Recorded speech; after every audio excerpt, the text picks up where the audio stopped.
Subcommittee will come to order without objection. The chair is authorized to declare a recess of the committee at any time. Good morning and welcome to today's hearing, the second in a series to develop legislation to promote competition online and modernize the antitrust laws. Before we begin, I'd like to remind members that we have established an email address and distribution list dedicated to circulating exhibits, motions, or other written materials that members might want to offer as part of our hearing today. If you would like to submit materials, please send them to the email address that has been previously provided to your offices, and we will circulate the materials to members and staff as quickly as we can. I would also like to remind all members that our witnesses that guidance from the Office of Attending Physician states that face coverings are required for all meetings in an enclosed space, such as committee hearings. I expect all members on both sides of the aisle to wear a mask for the duration of today's hearing. I now recognize myself for an opening statement. A free and diverse press is the backbone of a vibrant democracy. Indeed, our democracy is strongest when we have a free and diverse press that informs citizens, holds power to account, and exposes corruption and wrongdoing. But in recent years, the local news that is delivered through newspapers, online, and local broadcasts has been in a state of economic freefall. Over the past 15 years, 1 in 5 newspapers closed, and the number of journalists working for newspapers has been cut in half. In 2019, America reportedly lost over 2,100 newspapers since 2004. Today, at least 200 counties have no local newspapers at all. The crisis in American journalism has become a real crisis in our democracy and civic life. Newsrooms across the country are laying off reporters and editorial staff or folding altogether. While the majority of counties in America are down to just a single publisher of local news, and many lack a local news option altogether. In my home state of Rhode Island, news circulation of our statewide newspaper has declined by 54% since 2004. This is happening to legacy news companies and digital publishers alike. Earlier this week, in the wake of an acquisition, the Huffington Post, a digital publisher, laid off dozens of journalists due to declining advertising revenue. Unfortunately, they are not alone. Last year, digital publishers furloughed or laid off dozens of reporters and other newsroom staff. These layoffs occur at a time when more people are online than ever before, and online readership is at an all-time high. This decline has also accelerated in the wake of the pandemic, at a time when local journalism is more important than ever. As Jonathan Schleuss will testify today, and I quote, "We are truly facing an extinction-level event for local news," end quote. If this trend continues, we risk permanently compromising the news organizations that are essential to our communities, holding the government and powerful corporations accountable, and sustaining our democracy. In response to these concerns, the subcommittee examined the effect of market power, the market power in particular of the largest technology platforms, on the survival of a free and diverse press as part of our bipartisan investigation last Congress. During our inquiry, we received evidence about the significant and growing asymmetry of power between several dominant online platforms and news publishers. In numerous interviews, submissions, and testimony before the subcommittee, publishers and broadcasters with distinct business models and distribution strategies said they are increasingly beholden to Google and Facebook, which increasingly function as the gatekeepers for information online. For example, Digital Content Next, which represents digital news publishers and content companies, notes in a statement for the record for today's hearing that 64% of online referrals to its premium publishers came from services owned by Facebook or Google, underscoring the extraordinary role of these companies in how the public discovers, searches, and spreads information. According to the Pew Research Center, nearly 3/4 of Americans get their news online through either Facebook or Google. As news publishers have noted, this gatekeeper power gives Facebook and Google the ability to distort the flow of information online. This means that Google and Facebook can divert their billions of users away from trustworthy sources of news with a single change to their algorithms, or through other subtle but meaningful ways, such as manipulating ad auctions. A second related problem that we identified during the investigation is the market power of these firms over digital advertising. Facebook and Google control the majority of online advertising in the United States, and have captured nearly all of the growth in this market. Each year, advertisers pay billions of dollars to these two companies to serve highly targeted ads on Facebook and through Google's advertising network. Nearly a dozen Republican state attorneys general who are currently suing Google for the monopolization described Google's advertising network as the, and I quote, largest electronic trading market in existence, end quote. These companies continue to enjoy persistently high profit margins, a telltale sign of their substantial and enduring market power. At the same time, news publishers have seen a steep decline in revenue and a reduced ability to monetize journalism, particularly when it comes to these sources online. Overall, the market power of Google and Facebook is reinforced by the unprecedented amount of data collected by these companies, along with other factors that have tipped digital markets in favor of these firms and blocked rivals and new entrants from challenging their dominance. The findings of other antitrust investigations bolster these conclusions. For example, the Australian Competition and Consumer Commission, which conducted its own extensive investigation into this matter, similarly noted in their exhaustive 2019 report that Facebook and Google have substantial market power over channels for accessing news online and digital advertising. In a statement for today's hearing, Rod Sims, the chair of Australia's Competition Authority, notes that the platform's gatekeeper role was underscored by Facebook's decision to, quote, block large swaths of Australian content, including news, during their negotiations with our government regarding Australia's bargaining code, end quote. Similarly, the United Kingdom's Competition and Markets Authority concluded after its own inquiry that insufficient competition in digital advertising undermines the ability of newspapers and others to produce valuable content to the detriment of broader society, which, quote, can lead to wider social, political, and cultural harm through the decline of authoritative and reliable news media, the resultant spread of fake news, and the decline of the local press, which is often a significant force in sustaining communities, end quote. With that in mind, today's hearing is an opportunity to examine solutions to this urgent problem. Earlier this week, I reintroduced the Journalism Competition and Preservation Act with Ranking Member Buck. Our legislation would give news publishers an even playing field to collectively negotiate with dominant platforms to improve the quality, accuracy, attribution, and functioning of news online. As part of today's hearing, I look forward to discussing recommendations to strengthen and improve this legislation. In particular, I'm eager for a discussion on ensuring that this framework will provide for good faith negotiations by all parties and mechanisms to ensure that each and every hardworking journalist benefits from these negotiations. While I do not view this legislation as a substitute for more meaningful competition online, including structural remedies to address the underlying problem in the market, it's clear that we must do something in the short term to save trustworthy journalism before it's lost forever. This bill is a life support measure, not the answer for ensuring the long-term health of the news industry. We need an all-of-the-above approach to save journalism and to take on monopoly power. Doing nothing is not an option. In that vein, I'm also eager to hear other suggestions to rein in the power of these monopolies. At our last hearing, we heard bipartisan agreement from the members of our subcommittee on a number of issues, our structural separation, preventing self-preferencing and discrimination, and interoperability and data portability requirements. Congressional inaction and insufficient enforcement levels have led to waves of consolidation and layoffs by reporters at both digital and print publishers alike.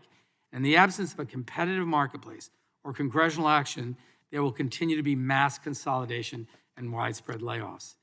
As the events leading up to the violent mob's attack on the Capitol on January 6th have made clear, the stakes are high.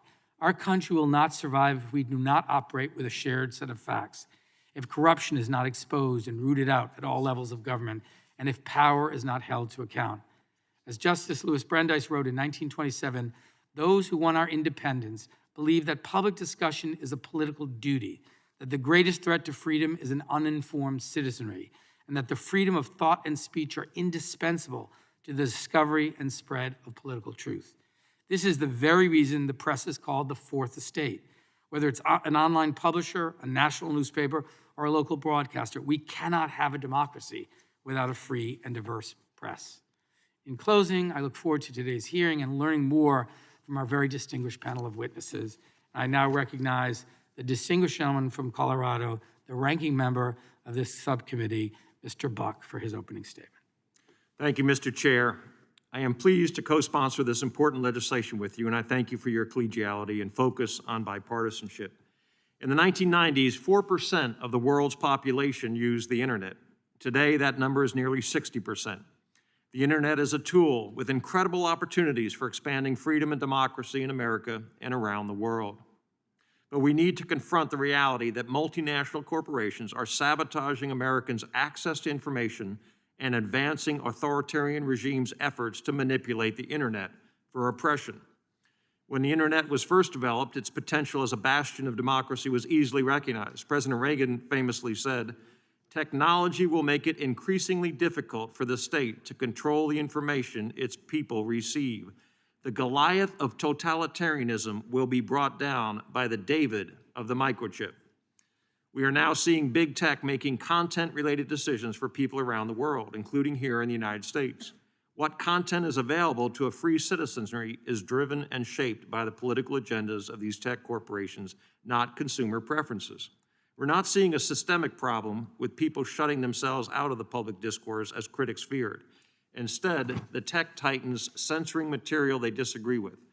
And they're able to do this because they have achieved monopoly status in the market. Their monopoly has given them the power to police the marketplace of ideas and dictate what consumers can see.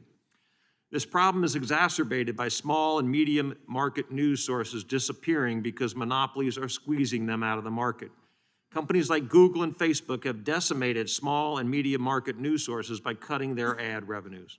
In 2010, Google publicly disclosed how much of the ad revenue they shared with publishers. At the time, publishers were earning almost 70% of the revenue from content ads, which are the ads you see on a publisher's website.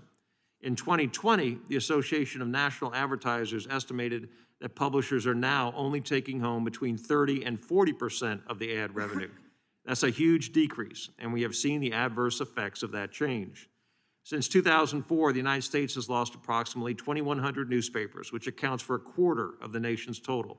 In 2004, there were almost 9,000 newspapers, but by the end of 2019, that number dropped to 6,700. More than 200 of the nation's 3,143 counties and parishes no longer have a local paper. And the newsrooms that are closing are mostly in small rural communities. Similarly, local radio and TV stations are also disappearing at an alarming rate. Study after study shows that Americans are more trusting of local news outlets and local reporters, and with good reason. There is more diversity of viewpoint in the small and medium market outlets. That diversity allows space for more voices, and it benefits our democracy. My concerns about the decline in local news outlets are not based on some nostalgia for a former era. The robust exchange of ideas has always been important in this country, but it is now essential as conservatives seek to battle cancel culture and maintain a voice in the public square. Many of my colleagues advocate doing nothing in this area because we should just let the market work. From this perspective, newspapers and local TV and radio stations dying is just a result of competition in a healthy marketplace. They lean on the idea of creative destruction and Darwinian competition. I value the market, economic freedom, and capitalism, but I also value freedom of speech and freedom of the press. I want to see these bedrock American values preserved for future generations. We are seeing the failures of antitrust policy at work with big tech. Big tech not only controls the news market because it controls the digital advertising market, it also exercises gatekeeper control over speech. All Americans should be concerned. We are just starting to see the results of tech titan control over the news and how it does not bode well for future generations. Congress sat idly by as these platforms became monopolies. We cannot sit by and let them become the public square, too. We cannot let them become the arbiters of truth and the wielders of government-like power. These companies track and seek to run our lives through their technologies and algorithms. Big tech companies have become digital kings, and they represent precisely the kind of political power the antitrust laws are designed to tackle. This bill is a step in the right direction to dethroning those digital kings. It will give publishers and broadcasters a 4-year exemption from the antitrust laws so they can more effectively bargain with Google and Facebook. It is not a subsidy for outlets, but rather a leveling of the playing field in favor of democracy and free expression. Mr. Chairman, I also want to make sure that through this legislation, we are not creating unintended consequences that will end up harming those we seek to help. For example, we want to make sure that news outlets involved in negotiations are not incentivized to harm the interests of competitor news groups not at the table. Likewise, we want to ensure that Google is not harming those it hasn't negotiated with by burying them several pages back in search results. I am pleased that this bill gives small-town outlets like the Greeley Tribune and the Fort Morgan Times and conservative outlets like Breitbart and The Federalist a chance to negotiate together and claw back some of their hard-earned advertising dollars from Google and Facebook. Advertising dollars are the lifeblood of these outlets, earned through hard work and dedicated reporting. Mr. Chair, I appreciate the opportunity to work together, and I yield back. I thank the gentleman for yielding back. I now recognize the ranking member of the full committee, the gentleman from Ohio, Mr. Jordan, for his opening statement. Thank you, Mr. Chairman. I want to thank our witnesses for being here today, and I'm going to do something I don't think I've ever done before in an opening statement. I'm going to read from a couple of the individuals. Mr. Travis, Mr. Greenwald I read their full statements last night, very compelling testimony. I'm going to read from part of those because I think they capture what the situation truly is. Let me start with Mr. Travis's written testimony. He says this: algorithms are designed by humans and the results are monitored. Facebook can make any site soar in popularity or crush their traffic, and they can do it in an instant. This is the power of big tech writ large. We are living in a new gilded age where tech billionaires, maybe soon to be trillionaires, have more power than any elected official in the land. Facebook's Mark Zuckerberg, Twitter's Jack Dorsey, Apple's Tim Cook, Alphabet's Sundar Pichai, and Amazon's Jeff Bezos have more power today than Andrew Carnegie, J.P. Morgan, John D. Rockefeller, and Henry Ford ever did in the earliest days of the 20th century.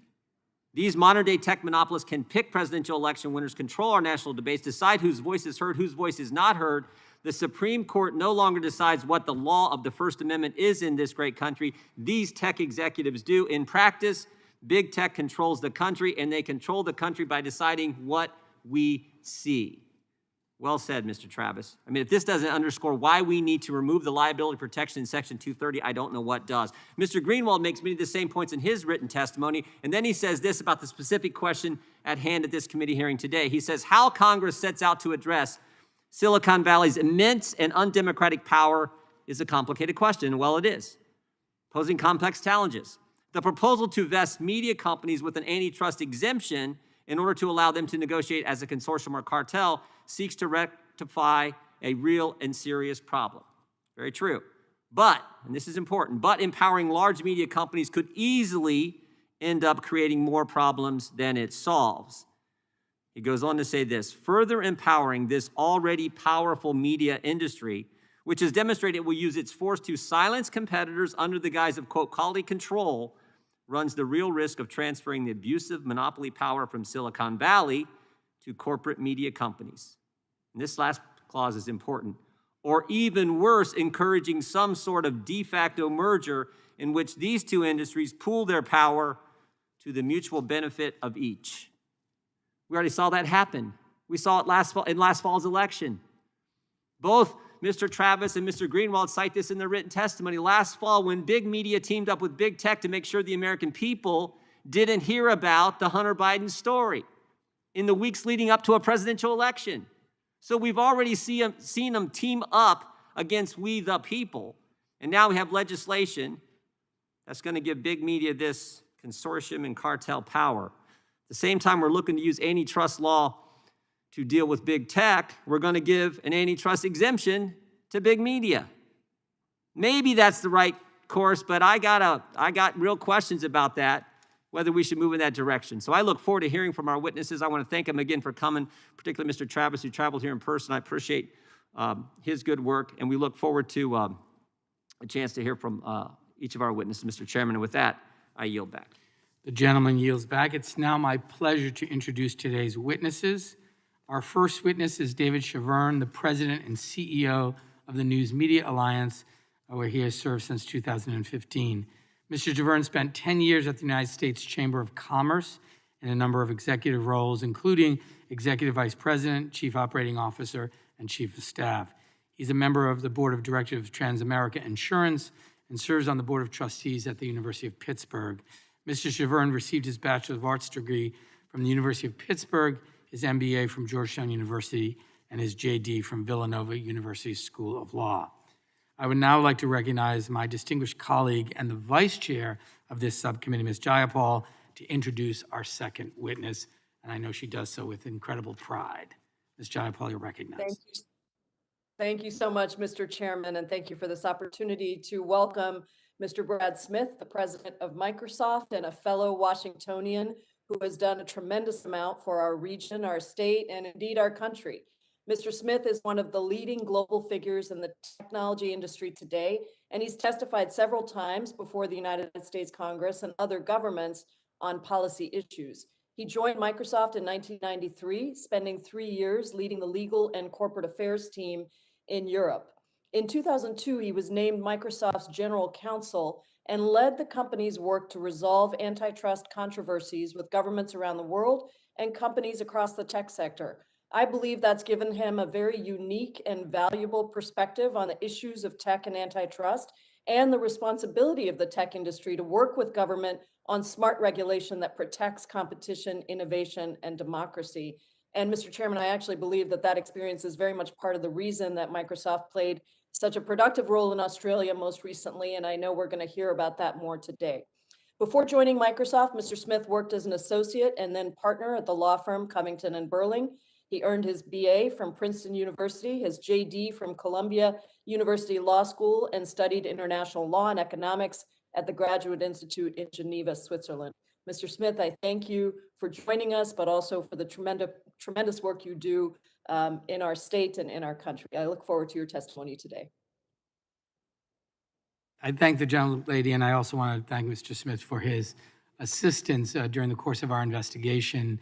He provided a very valuable briefing to members of the subcommittee during the course of our 16-month investigation, and again, thank you for that. Our third witness is Jonathan Schleuss, who is the president of the News Guild Communications Workers of America, a union that represents more than 20,000 journalists and media workers across the United States and Canada.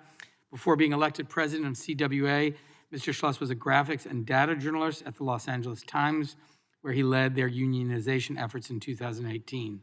This marked the first time in the paper's 135-year history that the newsroom had been organized. Mr. Schleuss has also served as the online editor at the Northwest Arkansas Democrat Gazette and as a weekend host for KUAF, a national public radio affiliate based in Fayetteville, Arkansas.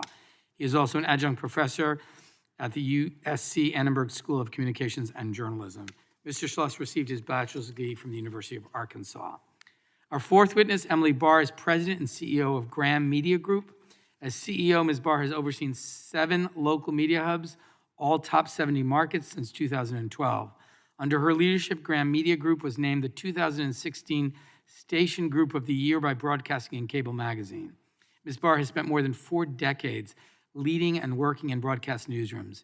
Before joining GMG, Ms. Barr served as president and general manager at ABC 7 Chicago from 1997 through 2012, and WTVD-TV, an ABC-owned station in Raleigh from 1994 to 1997. Currently, she serves on the boards of both the Associated Press and the Television Bureau of Advertising. It is the chairman for television for the National Association of Broadcasters. Ms. Barr was most recently named 2020's Broadcaster of the Year by Broadcasting and Cable. Ms. Barr received her BA from Carleton College and her master's degree from George Washington University. Our fifth witness, Glenn Greenwald, is a journalist and constitutional lawyer. In 2014, Mr. Greenwald co-founded First Look Media's The Intercept, an online publication where he served as an editor. He left the publication in 2020 and currently operates a popular Substack newsletter. Prior to joining The Intercept, Mr. Greenwald's work was featured by both The Guardian and Salon. He's received a number of awards for his reporting, including the Park Center I.F. Stone Award for Independent Journalism in 2018 and the 2010 Online Journalism Award for his coverage of the abusive detention conditions of Chelsea Manning. The NSA reporting he led for The Guardian was awarded the 2014 Pulitzer Prize for Public Service. He's written 4 New York Times bestsellers, including No Place to Hide, Edward Snowden, the NSA, and the U.S. Surveillance State. Prior to his writing career, Mr. Greenwald was an active litigator specializing in civil rights and First Amendment cases. Mr. Greenwald received his bachelor's degree from George Washington University and his JD from the New York University School of Law. Today's last witness, Clay Travis, is the founder of Outkick, The Coverage, a popular sports and entertainment website. He's also the host of Outkick, The Coverage on Fox Sports Radio, the Outkick, the show live stream, and Wins and Losses podcast on iHeartRadio. Mr. Travis has also had a number of books, including On Rocky Top, A Front Row Seat to the End of an Era, and Republicans Buy Sneakers Too, How the Left is Ruining Sports with Politics. Before his media career, Mr. Travis was a lawyer working in the U.S. Virgin Islands and Tennessee with a popular personal blog. He ended his legal career in 2006 to focus full-time on writing and entertainment. He has also served as a writer and editor at Deadspin, as well as a national columnist at Fan House. Mr. Travis received his bachelor's degree from George Washington University and his JD from Vanderbilt Law School. We welcome all of our distinguished witnesses, and we thank you for your participation in today's hearing. I will begin by swearing in our witnesses.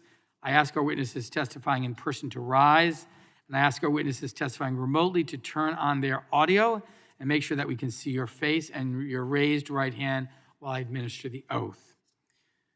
Do you swear or affirm under penalty of perjury that the testimony you are about to give is true and correct to the best of your knowledge, information, and beliefs, so help you God? I do. Let the record show the witnesses answered in the affirmative. Thank you. You may be seated. Please note, again, to all the witnesses that your written statements will be entered into the record in their entirety. And accordingly, I ask that you summarize your testimony in 5 minutes. To help you stay within that time frame, there's a timing light in WebEx. When light switches from green to yellow, you have 1 minute to conclude. When the light turns red, it signals that your 5 minutes have expired. I begin now by recognizing Mr. Chavern for 5 minutes. Thank you, Chairman Cicilline, Ranking Member Buck, and members of the subcommittee. Thank you for inviting me to participate in today's hearing. My name is David Chavern, and I'm the president and CEO of the News Media Alliance, a nonprofit trade association representing over 2,000 news organizations across the United States. Our members range from small local newspapers to some of the largest news organizations in the world. The news media is, and always has been, an essential part of our democracy. We are, after all, the only business mentioned in the First Amendment. The core function of news media is to provide robust coverage of global, national, and local issues, from COVID-19 pandemic to corruption by state officials. Their ability to fulfill that role, however, is under threat, and Congress's help is needed to combat that threat.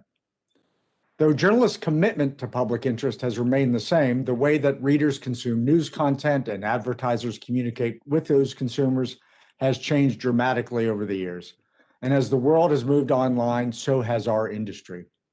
Our innovations have allowed news media to provide real-time updates on rapidly unfolding stories, such as catastrophic weather events and public health crisis.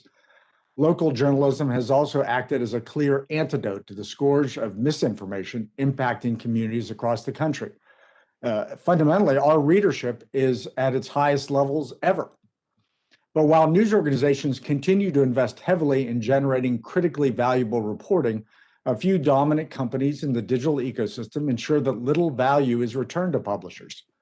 The government cannot regulate the news business under the First Amendment, but there are now two companies in particular, Google and Facebook, that clearly do regulate us.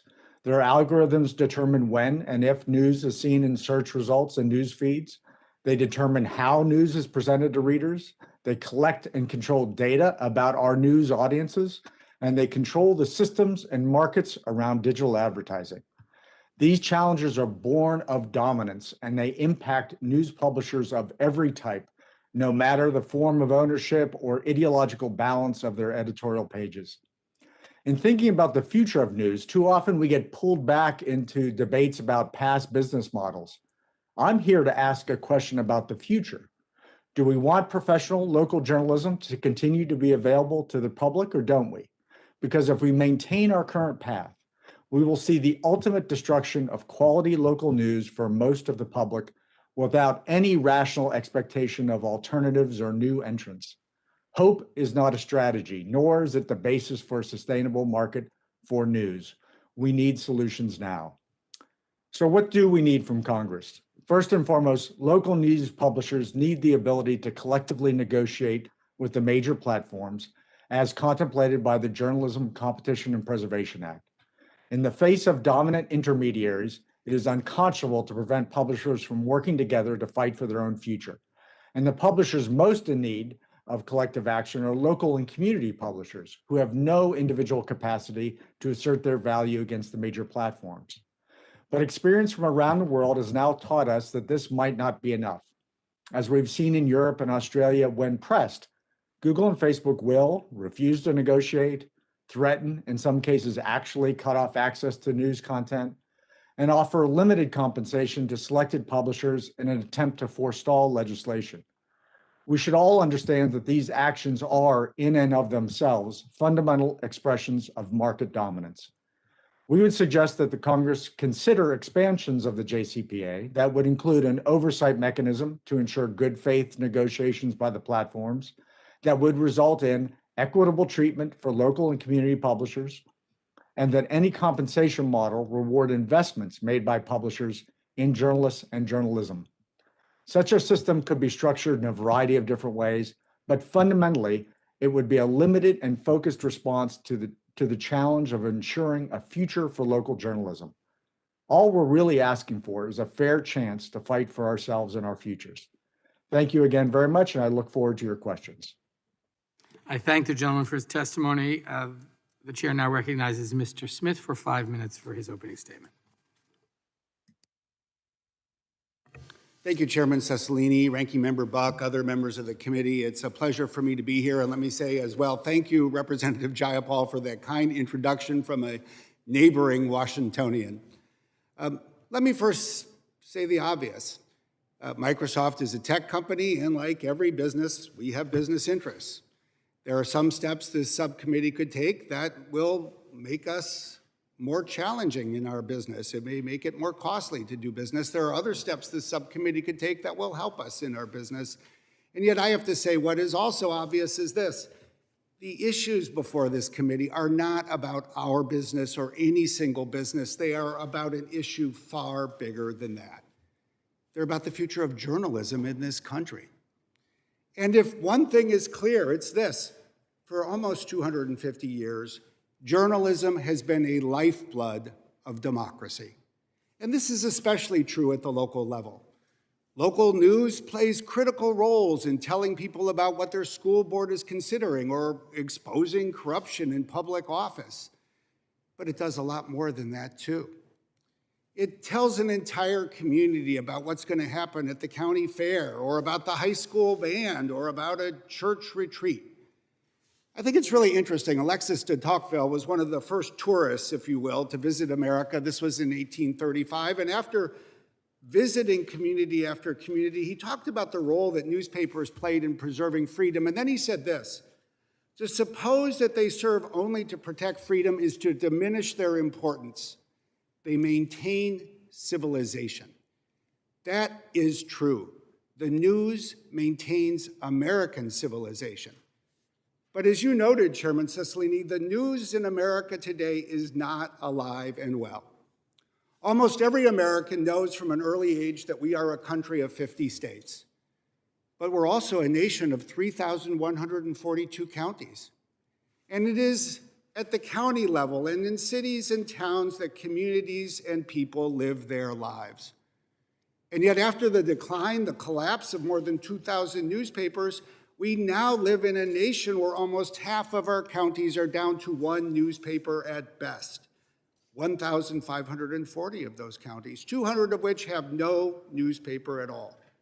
And of everything I have read about the state of journalism in America and its impact, nothing is more impactful to me than the statement of a citizen in Florida who talked about what had happened after they had lost their local newspaper. And he said, after several years without a strong local voice, our community does not know itself. How do we maintain civilization? How do we protect democracy if our communities no longer know themselves? That is the issue to be addressed. We all know how this has happened. It's because of technology. Technology that in so many ways, including for my own company, we believe has done so many good things for the country and the world. And yet it's also perfectly clear that what was previously advertising revenue for newspapers has instead moved to advertising revenue for tech companies. And in fact, what we've seen is the decline in advertising revenue for newspapers fall from $48 billion to $14. That is a deep hole that no one has been able to make up. So what do? That is the question of the day, and I'll offer three thoughts. First, I think that you all are on the right path. That's why Microsoft is endorsing the Journalism Competition and Protection Act, the JCPA. to give news organizations the ability to negotiate collectively, including with Microsoft, because as presently drafted, we will be subject to its terms. Second, I think it's good to consider additional ideas, including ideas that we've worked with recently firsthand in Australia. Ideas that would impose on tech companies an obligation to bargain in good faith, to avoid retaliation, to be transparent about their practices. These are worthy of competition and consideration by the Antitrust Subcommittee. And finally, I hope that the subcommittee will continue its work to think more broadly about the fundamental lack of competition, especially in search and digital advertising, that are at the heart of not just the decline in journalism, but the decline and challenge in many sectors of the economy. That too is worthy of consideration when it comes to potential new legislation. In short, the issues are big, the needs are urgent, the time is now, and we welcome the opportunity to be part of this. Thank you. Thank you, Mr. Smith. We are really grateful for your testimony. I now recognize Mr. Schleuss for 5 minutes. Chairman Cicilline, Ranking Member Buck, and members of the subcommittee, thank you so much for having me today. My name is John Schleuss, and I'm president of the News Guild CWA, and I'm here to tell you about the extinction level event workers are facing in the news industry. We're the largest union of journalists in the United States, with thousands of news workers among our membership at large publications like the Washington Post and the New York Times, but also at small ones like the Billings Gazette in Montana and the Jacksonville, Florida Times Union. We're part of the larger union, the Communications Workers of America. I grew up in rural South Arkansas, and I remember as a kid, my grandmother got 2 newspapers every day. In the morning, she got the Arkansas Democrat-Gazette, and in the afternoon, she got the Camden News. Fast forward to my first full-time job in the industry, which ended up being at the Arkansas Democrat-Gazette as their online editor.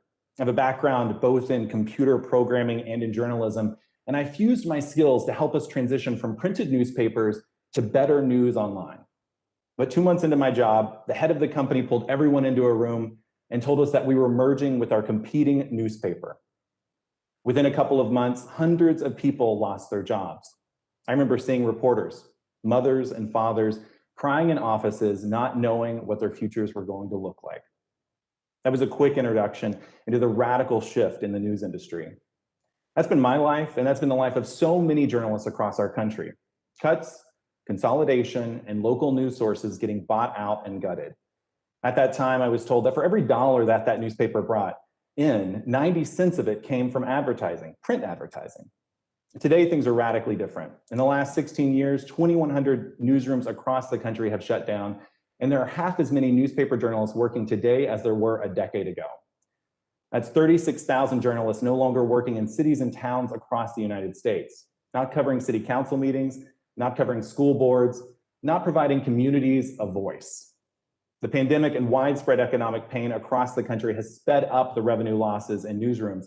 And 90 cents that newspapers used to earn, that's gone too, as print revenue is dried up and digital advertising is raked in by almost just 2 companies, Google and Facebook. That revenue loss resulting from the platform's dominant market position has left many newsrooms in a weakened financial condition.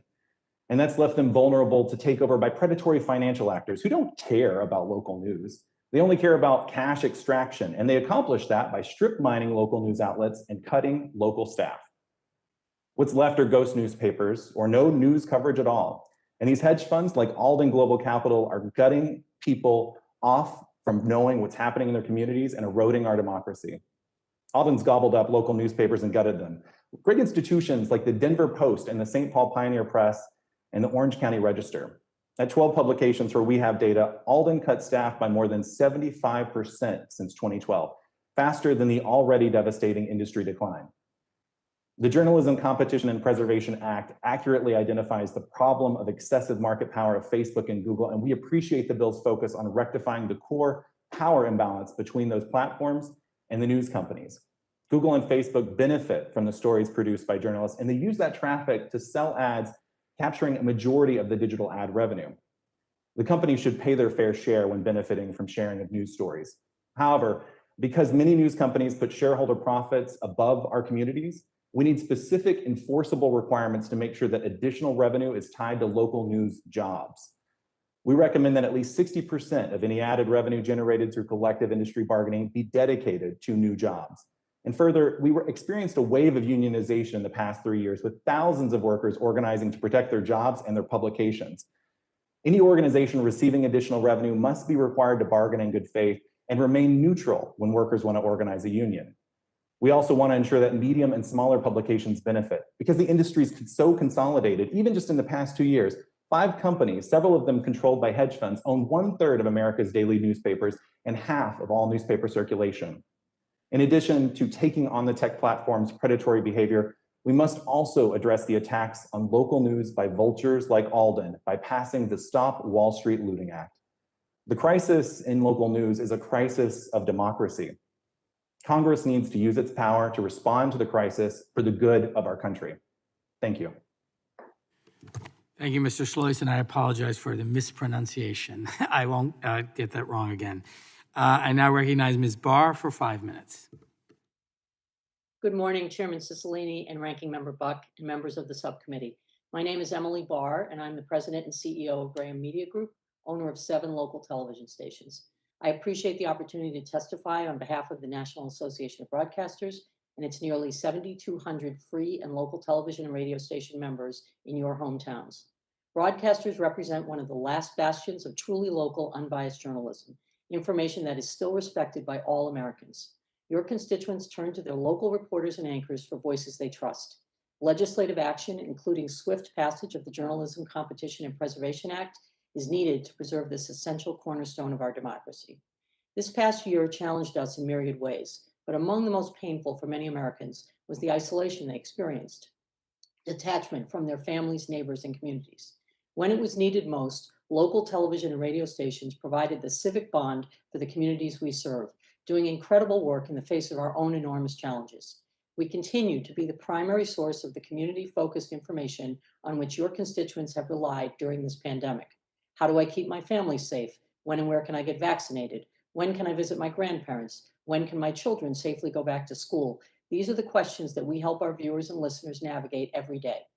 This past year has also tested our democracy and the very pillars upon which it stands, including a free and diverse press.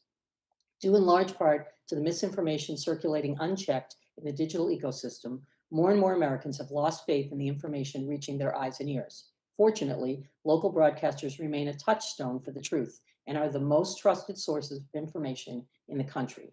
I am proud that Graham Media stations exemplify this commitment to community and truth. For example, Floridians who were recently shut out by the state's failed unemployment system did what Americans do when there's no one else to turn to. They called upon their local broadcaster. WKMG in Orlando answered that call, shining a light on that crisis and creating the publicity and pressure needed to put nearly $1 million in unpaid benefits back into the hands of Floridians entitled to them. I've spent over 4 decades in local broadcast television, working in virtually every capacity from the newsroom to the boardroom, and I understand the significant costs of producing quality journalism. But quality journalism, delivered through our uniquely free service, has only been made possible over many decades through advertising revenues.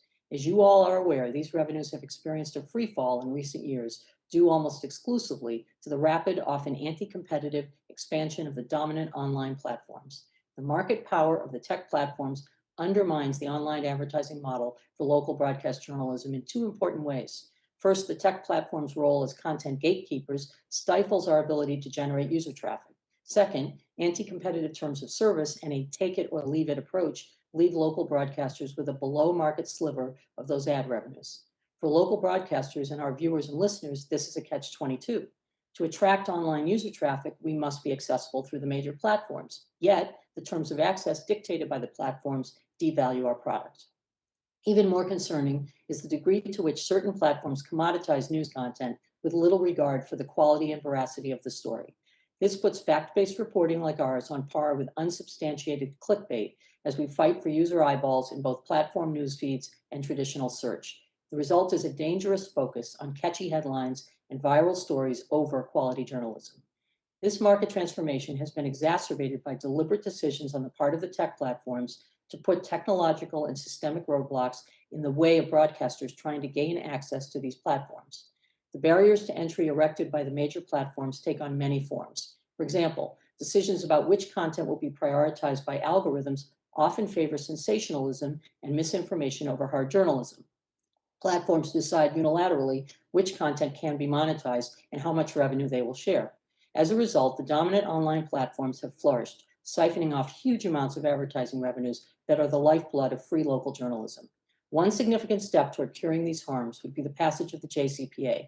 NAB strongly supports this targeted common sense proposal, which would give broadcasters and other news publishers the ability to level the playing field in negotiations with the tech giants. In addition to the JCPA, NAB looks forward to working with Congress to explore additional policy remedies to ensure that journalists and news organizations are fairly compensated for the reporting and content they create, recognizing the inherent value of this original content. Thank you again for the opportunity to appear before you today. I look forward to your questions. Thank you so much, Ms. Barr, for your testimony. I now recognize Mr. Greenwald for 5 minutes. Good morning, Chairman Cicilline, Ranking Member Buck, members of the committee. Thank you so much for the opportunity to participate in these hearings. My name is Glenn Greenwald, and the work I have been doing for the last 25 years, first for a decade or so as a constitutional lawyer, and then for the last 15 years as a journalist, somebody who has done much investigative reporting that has provoked the ire of many governments around the world, who has co-founded a media outlet in 2013 and helped to grow it through 2020 in this very difficult climate. And as a co-founder of the Freedom of the Press Foundation, devoted to defending the rights of journalists to be free of government retaliation, I have a really passionate and deep and long-standing interest in the issues before this committee. I think as well that this subcommittee has done some of the most important work, particularly with the October report, in documenting the serious menace that Silicon Valley monopoly power has, not just for our political life, but for the flow of information and increasingly other sectors of our life. And I certainly agree with everyone who has spoken before me about the serious problem of particularly local news outlets failing as a result of their inability to find a financial model to sustain themselves in this climate. I nonetheless do have concerns about the proposed solution pending before the subcommittee. If you look at the last 5 or 6 months, I believe strongly that the problem of Silicon Valley use of their monopoly power to interfere in and control our political has worsened quite severely. 3 incidents in particular that I define and describe in my opening statement, one being what Congressman Jordan referred to as the censorship of what turned out to be completely accurate reporting based on authentic and genuine documents broken by the New York Post, the nation's oldest newspaper, about the front-running presidential candidate in the weeks leading up to the election, by Twitter simply banning any discussion of that story and locking that newspaper out of its account unless they agreed to delete all references to their own reporting, and Facebook algorithmically suppressing the ability for that story to spread, was an extremely disturbing example of the ability of tech giants to interfere in our elections.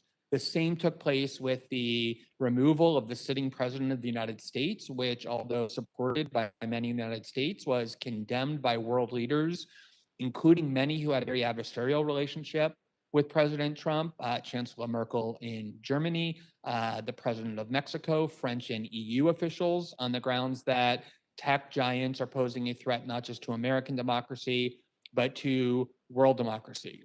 The concern that I have is that often we talk about the relationship between journalists and the media industry on the one hand and tech giants on the other as a predator-prey relationship where the tech giants are the predators and the news industry is the prey. But oftentimes that's not the case. If you look at the most serious and disturbing instances of tech censorship over the past 6 to 12 months, one would expect, based on the traditional model of news media, to uphold the values that Chairman Cicilline referred to as a free and diverse press, to condemn and oppose that kind of censorship, and yet the opposite happened. Oftentimes, the journalists were not only supporters of it after the fact, but leading proponents of it beforehand, pressuring these tech companies to censor and to silence ideologies with which they disagree or competitors to these organizations. I'm concerned in particular that by empowering a news media that believes not necessarily any longer in a free and diverse press, but in ideological homogeneity, that they can use this new power to impose these values of censorship, of silencing news outlets with which they disagree in the name of quality control. And I'm particularly worried that we have a news media that is becoming itself increasingly concentrated, where the New York Times is essentially becoming like the Amazon of journalism. This subcommittee issued a report filled with extremely promising and I think important solutions to the problem of monopolistic power. And I'm concerned that if the subcommittee instead starts taking a piecemeal approach to appease and aggrandize the most powerful industries like journalists, it could forestall the opportunity to get to the root of the problem that is concerning people across the ideological spectrum, which is the need to apply antitrust laws to these growing monopolies, not in a case-by-case basis, but overall. So I hope the committee stays focused on its outstanding report that it issued. And thanks again for the opportunity. The gentleman yields back. I now recognize Mr. Travis for 5 minutes. Chairman Cicilline, members of the subcommittee, I appreciate you having us all here today to talk about an incredibly important subject that impacts all of us, Democrats, Republicans, Independents alike. Nearly 10 years ago, I started my own company, having no idea what direction media was going to move. That company, Outkick.com, is now one of the largest sports and opinion independent websites in the country. We've had a great deal of success. I also host a daily sports talk radio show from 6 to 9 a.m. Eastern, all 50 states, 300 plus AM, FM stations. And on August the 11th, the President of the United States came on my radio program. He came on because he wanted to talk about the need for college football and college sports to be played this fall. Not a particularly partisan issue. We talked about the NBA, we talked about the NFL, we talked about sports as the nation experiences sports. The day after the president came on my radio show, we covered that day, August the 11th, the stories that came out of that interview aggressively, as anyone would who had the President of the United States on their radio show. The day after that interview, Facebook tanked our traffic.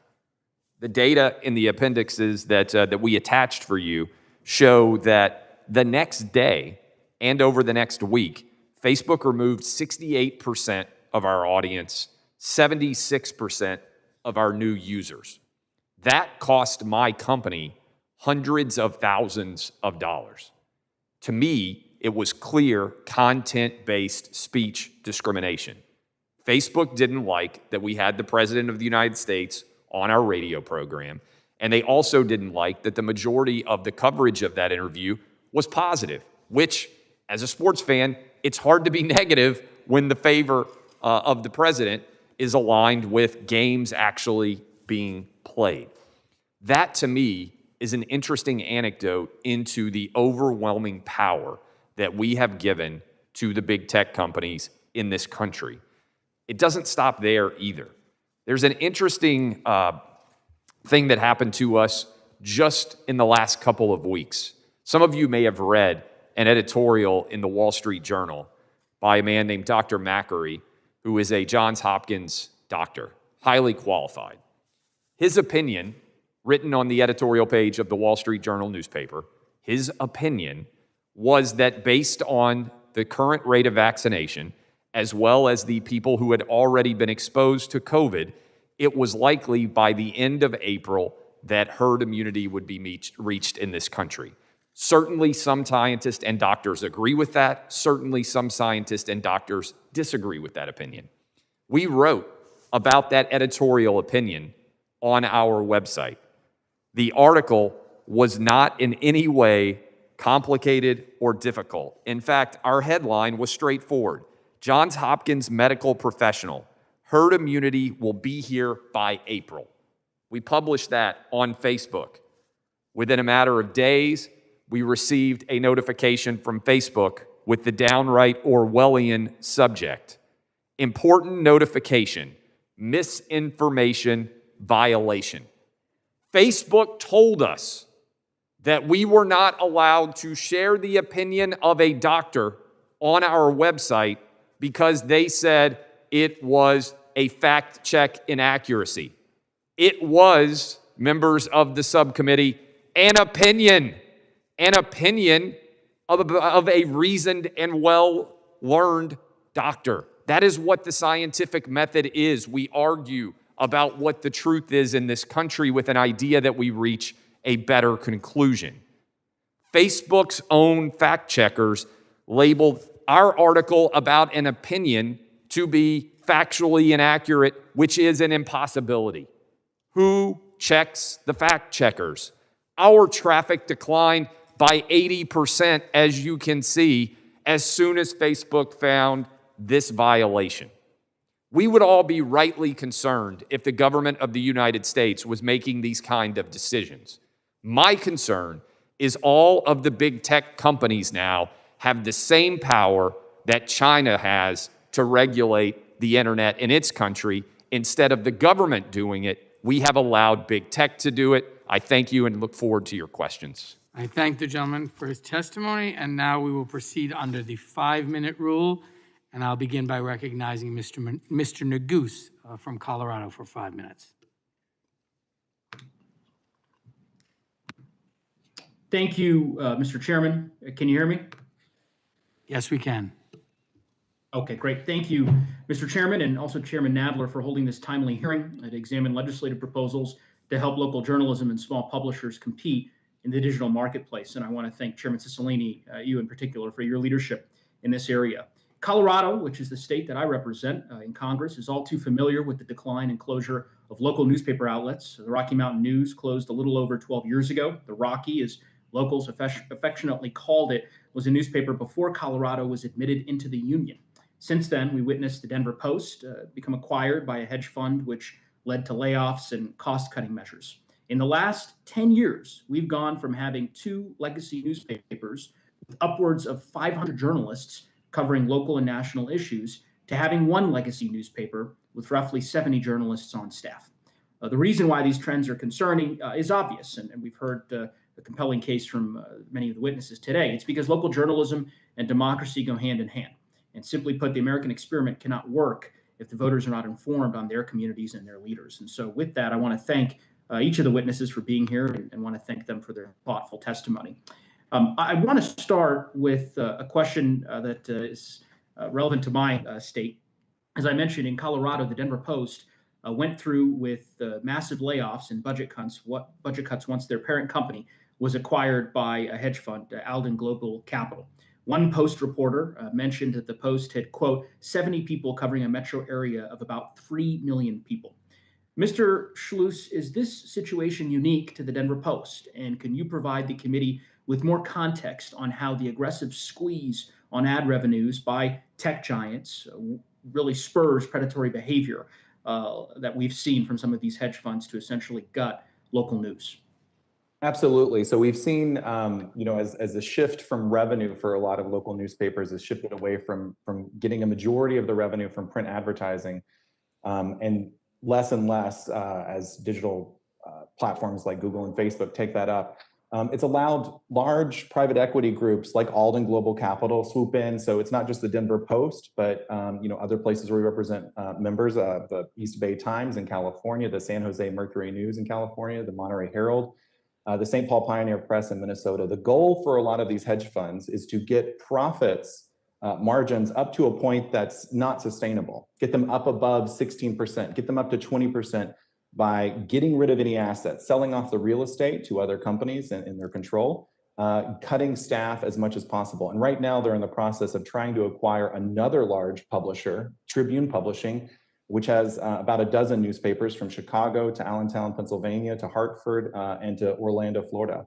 They just want to get profits up as high as possible, and they'll do that by cutting staff and cutting local news coverage. Thank you, Mr. Schleuss. I guess a follow-up question, the logical extension would be, what legislative proposals do you think this committee ought to consider to help mitigate against some of these predatory practices by these companies? So I think, you know, looking at just even the idea of these takeovers and mergers, right? We're at the point where the industry is super consolidated and under extreme financial pressure by just a handful of actors.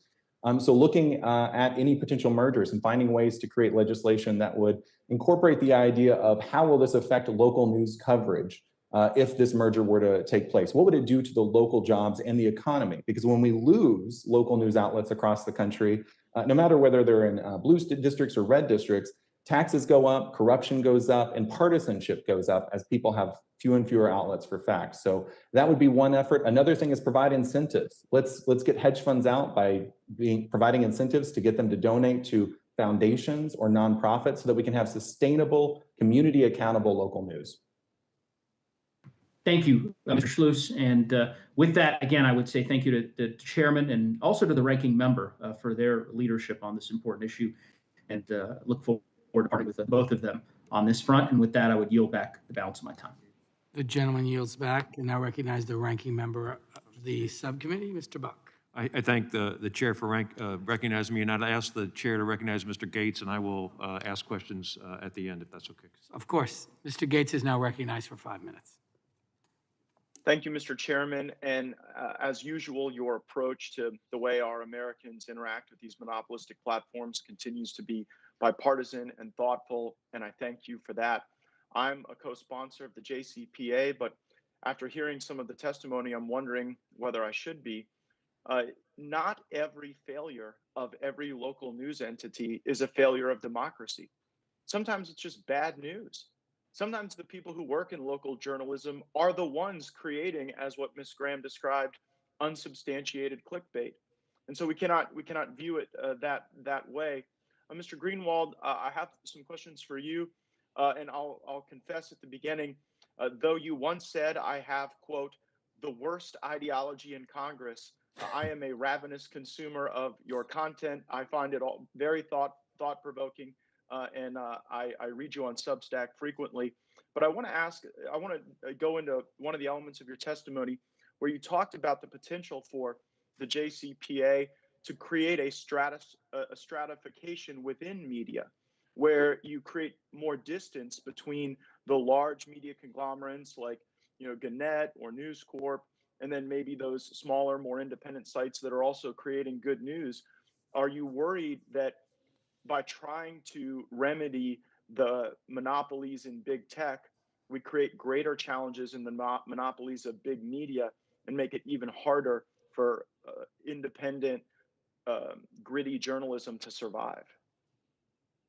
I do worry about that quite a bit, Congressman Gates. We've listened to many people speak quite accurately about the state of the news industry today, and what we're hearing is not a kind of idealized or romanticized picture that we might like to think about of having a diverse and dispersed power throughout the industry where lots of different voices can be heard, but instead a very concentrated industry, very similar, in fact, to Silicon Valley, maybe a few steps behind it, such that if you empower this industry without including enormous numbers of very clear and concrete safeguards to prevent it, you could very well be essentially accelerating some of the worst industry trends, ensuring that, say, hedge funds who control the industries or media giants that exert overwhelming power like the New York Times or digital outlets can further entrench their power through this negotiating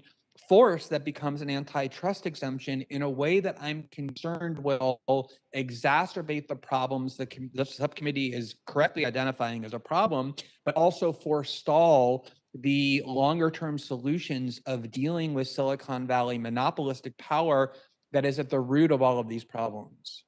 Yeah, and in that regard, you seem to agree with the fundamental premise laid out by Chairman Cicilline and Ranking Member Buck. I mean, you are one of the founders of The Intercept. As a result of The Intercept not liking some of your criticism of the political left, you had to leave the entity you co-founded. You go to Substack to write, and now even at Substack, there are efforts underway to cancel and censor journalists who are critical of other journalists. And so if the remedy that Mr. Cicilline and Mr. Buck have proposed is not the right one, what insight would you offer in order to get at the core problem? The concern I have is that the discussion in the legislation seems grounded in a premise that the only or the primary problem of both local and national journalism is that Google and Facebook are vacuuming up advertising revenue, and if that you simply fix that problem, the problem of media failure will be rectified as well. And I don't think that's true. I think there's reasons why consumers have turned away from journalism. I'm concerned that legislation like this can prevent the self-examination of why journalism has failed so many people, why people no longer trust it and put their faith in it. And I do absolutely believe that the problem of Silicon Valley monopolistic power and its ability to interfere in our politics and to impede a free press is a very serious one. But oftentimes it's the media itself, it's journalists themselves who are demanding that that power be exercised in a censorious way that undermines a free and diverse press. And that's why I think that until the problem that this subcommittee identified in that report is addressed head on, which is breaking up the monopoly powers of this industry, none of these problems will really be fixed. And oftentimes these piecemeal solutions can make them much worse by empowering an industry that's causing many of them in the first place. Thank you for that thoughtful feedback. Thank you for your indulgence, Mr. Chairman. I'll submit my additional questions to the witnesses for the record, and I yield back. Thank you, Mr. Gazvia. I just want to make a quick point here, if it's okay. I do think that people should understand that consumers have not turned away from journalism. They're consuming it at a higher rate than ever before. And the bill that at least Mr. Buck and I have put forth, as well as a number of colleagues on the subcommittee, provides a temporary fix for a 48-month period. And in fact, anything these larger media companies would negotiate would be available to the smallest rural newspaper in any city and town in America, which I think protects against some of the concerns that Mr. Greenwald mentioned. So I think we've thought about that, and I think the bill responds to that. And finally, I'd just say that with respect to the larger challenges of antitrust and monopolization, the committee intends to be very active on all of the solutions contained in our report. We're not going to do either or, we're going to do both. So I just want to reassure the witnesses of that. And with that, I recognize the distinguished gentleman from the state of New York, Mr. Jones, for 5 minutes. Thank you, Mr. Chairman, and also the ranking member for your bipartisan leadership on this issue. And of course, thanks to all of our witnesses for your testimony this morning. I'm glad we have a bill before us, as I alluded to, with such strong bipartisan support. Since today's hearing is about saving free and diverse press, I want to center a topic we haven't heard enough about thus far, and that is the importance of journalism by and for communities of color.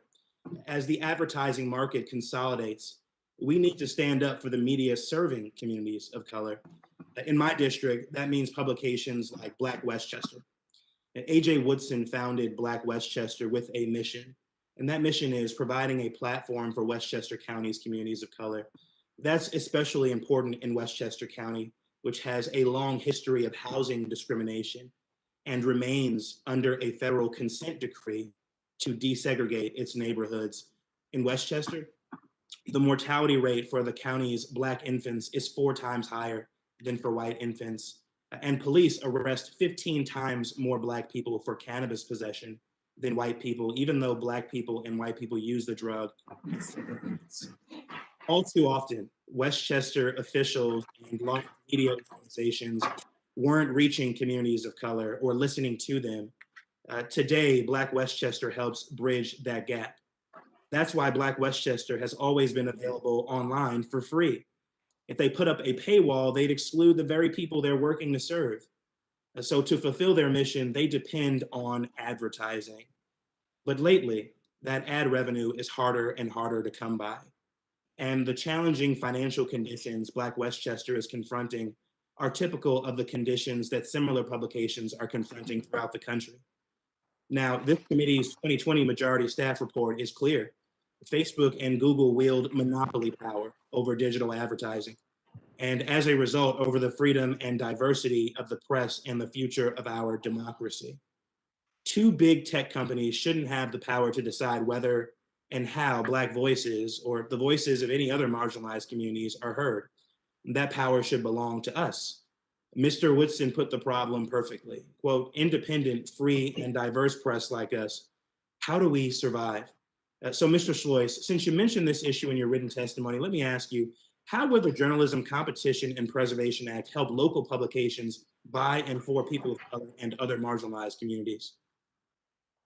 So I think, the recommendation that I put forward, that we actually make sure that we're targeting as much as we can to jobs, would help go in that direction. I mean, this is a huge problem that we have, and one of the major issues that folks organize unions around, because their newsrooms actually don't even look like the communities that they serve, right? The demographics are way out of whack. So I think too, one of the things that Congress needs to focus on is making sure that there are ways for nonprofit or foundation support for communities of color to make sure that we actually cover and support those voices, because it goes back to whether you have a publication in a big city or not in a small town. It's a question of making sure that there's accountability there, that it looks like the community, and that it's actually giving that community a voice regardless of race or ethnicity. Thanks. And Mr. Chavern, finally, if the fundamental problem of Facebook and Google are their monopoly power, shouldn't all options be on the table, including breaking them up? Oh, certainly. I mean, we've been supportive of certainly the committee's work on antitrust and the judicial actions on antitrust. But a couple of things, those antitrust actions take a very long time, right? Many of these antitrust trials won't start for years.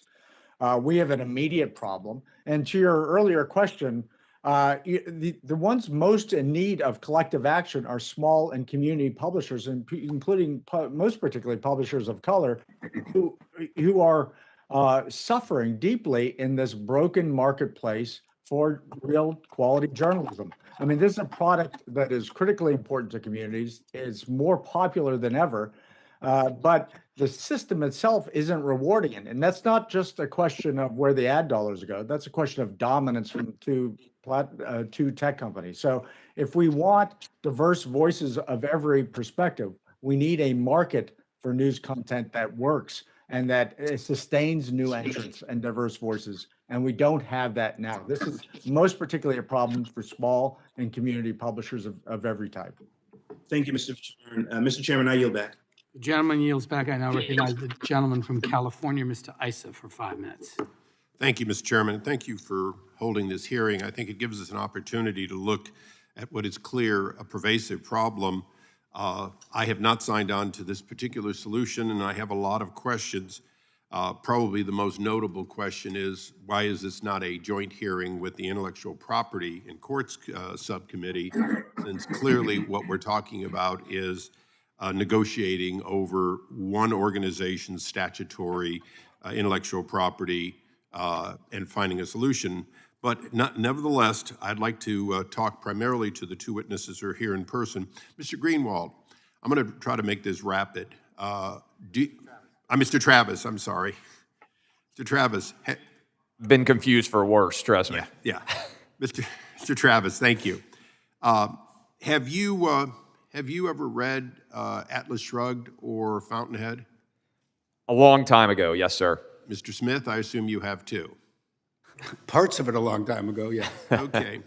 Well, when I was listening to the witnesses, I heard, quite frankly, exactly that. Rather than the courts deciding an antitrust problem and solution, I heard government saying, and in the case of, I think both Graham Media and the News Guild, what they were saying was that we need to take an industry that is losing, and we need to give them money from an industry that is winning in order to preserve that industry that is going away.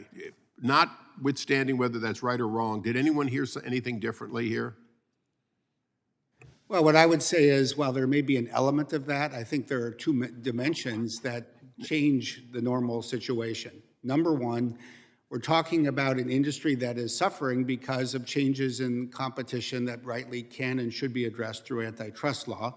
And number two, we're not talking about just any industry under the sun. And Mr. Smith, I appreciate that. But, one of my challenges is, in fact, that all the way back with Ayn Rand, we were taught a lesson, which is that when government starts to pick winners and losers, there's no end in sight.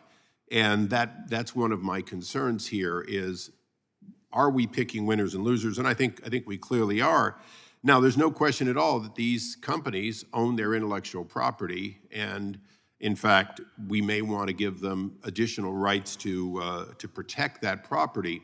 And Mr. Smith, I'll pose a question to you.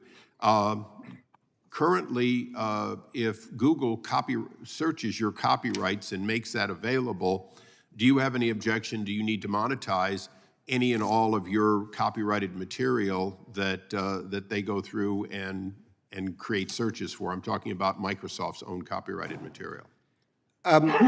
We may not have objections with respect to the monetization or lack thereof for our content, but look, we're not in the news business. So I don't think that what is true for us actually is all that relevant. Well, and let's go through the news for a moment, and we'll stick to news for a moment.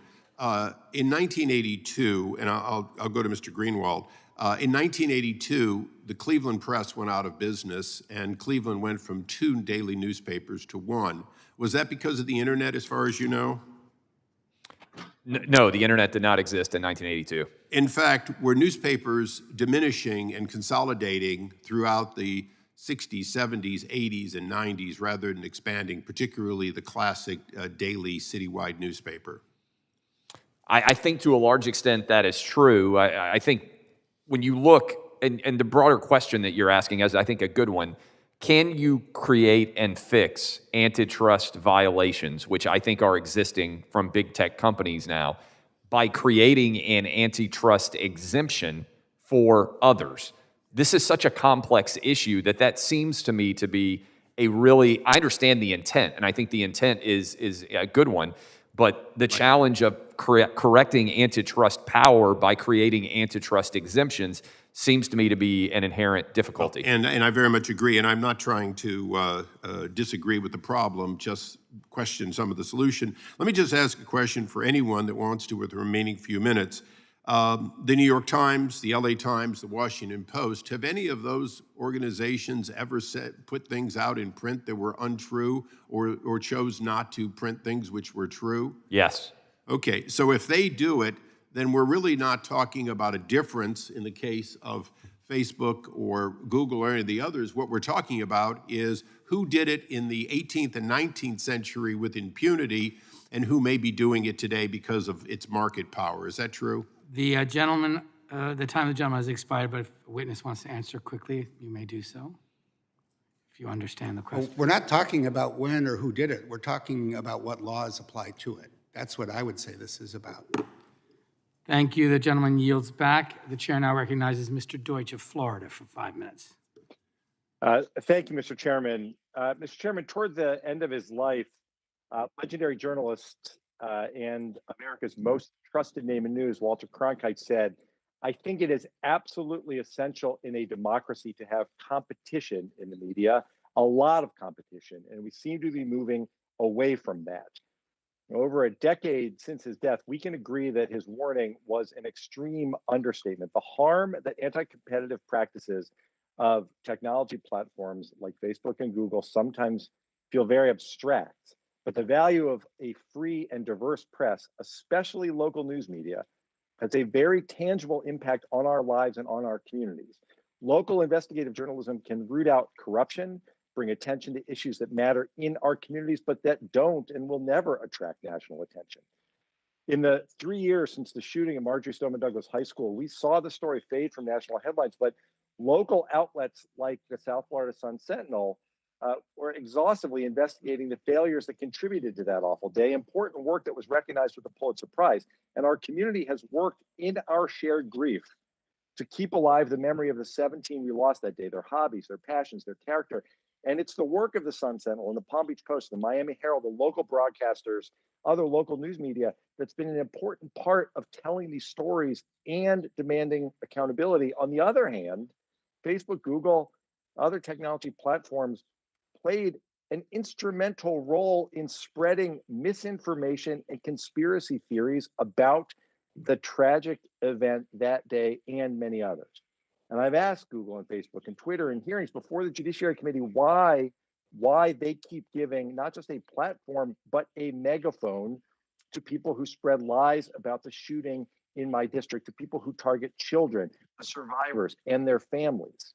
And we need more responsible, high quality journalism and fewer monetized megaphones that some use to attempt to destroy lives. Mr. Chavern, how do we rebalance the scale? What are the main components of making online platforms take more responsibility for the content they carry and of leveling the playing field between news publishers and online platforms so that high quality content gets elevated over conspiracies and misinformation? Great. Thank you very much, Congressman. Two things. I agree with you, by the way. We want competition in the news media, but we currently have a market that suppresses it. It makes it impossible to develop new entrants and competitive voices, new diverse voices.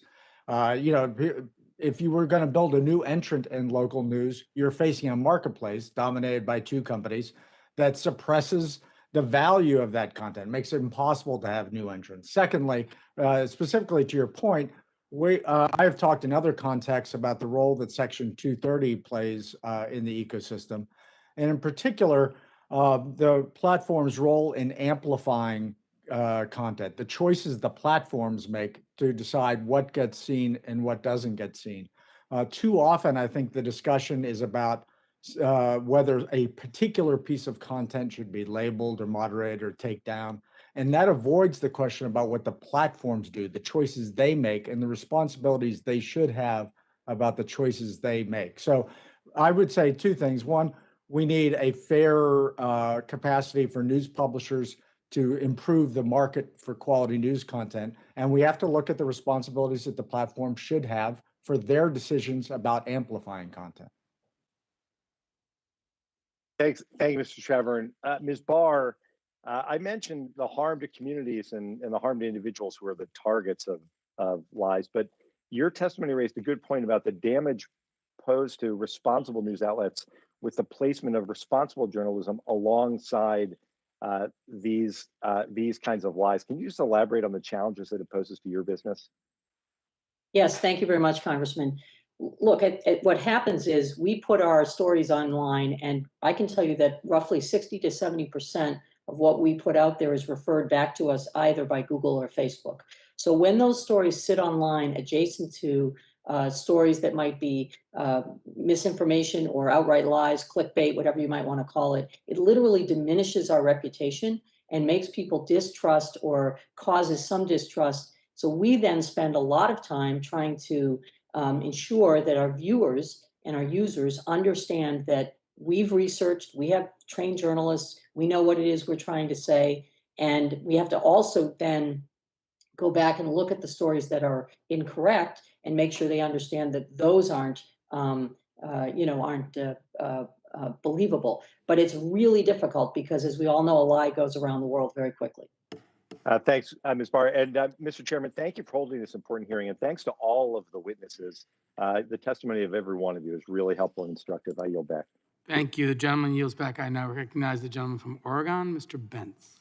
Thank you, Mr. Chair, and thank you for this most interesting meeting. This first question is for Mr. Greenwald. It's been said about the Newspaper Preservation Act passed back in 1970 that it was removing those so protected from the judgment of the marketplace. It's also been said that it failed to prevent abusive tactics, failed to help the smaller papers, did little to improve the quality of the opinions and writings of newspapers. Can you share with me the difference between that act, the Newspaper Preservation Act, and the bill that we're discussing today? Well, I think that this goes to the comment that Chairman Cicilline made after the last time I spoke about how more and more people are consuming news than ever before. And I think that if you ask people inside the news industry, virtually everybody will acknowledge that the reason for that is because of what was essentially a sugar high of the last 4 years being one of the most polarized eras in American history because of the person who was occupying the Oval Office being so controversial. And that prior to that, there was a significant decline in the number of people who were trusting and consuming news content. Ratings were collapsing, local papers were losing subscriptions, people were talking about the New York Times going out of business. And there was a kind of temporary event that intervened to save the news industry. And that sugar high is now gone. And if you look at data, there's no question that more and more people, more than ever before, distrust the media precisely because so much of the disinformation, conspiracy theories, and falsehoods come not from newly created sites online, but from the very industry that this bill would essentially empower by enabling them to act as a consortium. Thank you. I'm not sure I heard an answer to my question there, but I'm going to go to Mr. Smith. Mr. Smith, it's been reported in the press that you were personally involved in the discussions with the officials in Australia, including the Prime Minister. What were your takeaways from your involvement, and that you think might be most relevant to the issues we're discussing today? Well, thank you. I actually think that there's some important takeaways from Australia that are very relevant to the conversation taking place. And I'd actually go back to what Mr. Issa asked, is this about picking winners and losers? And I would say, no, it is not. Basically, Australia was addressing an issue similar to the United States. The reason that publishers cannot negotiate collectively is because of laws passed by Congress, the Clayton Act and the Fair Trade Commission Act. And so what Australia did was give the publishers the ability to negotiate collectively. And so that's what this Congress would do. It would, Mr. Issa, going back to your point, by passing the JCPA, not pick somebody new, but address the unintended consequences of what Congress did in the past when it crafted antitrust laws that got in the way of these collective negotiations. Now, the other thing that I think is very interesting and relevant from Australia is this. What we're finding is that the big publishers are not interested in negotiating collectively. The three largest news organizations in Australia are all negotiating separately. It is the small publishers that are negotiating collectively. And I basically believe that if this Congress passed the JCPA, you'd have 4 years to test the situation, but in all probability, that's what you would find here as well. Thank you, Mr. Chair. I yield the balance of my time to Mr. Issa. Thank you. I'd like to follow up on exactly what you said. Let's presume for a moment that we like this bill and we were going to pass it. Is there any reason that you wouldn't limit the collectives to companies that would be under a certain amount of size? In other words, limit it to those who inherently have limited market power, because here the Wall Street Journal, the Washington Post, and others probably would turn away and say, no, we've got that handled. If that is an issue that concerns you, I think that there are two alternatives to address it. One is to pass the bill as drafted, and you have 4 years, and then it expires or you renew it. The other is craft some exception so that it only applies to, say, a publication below a certain revenue threshold.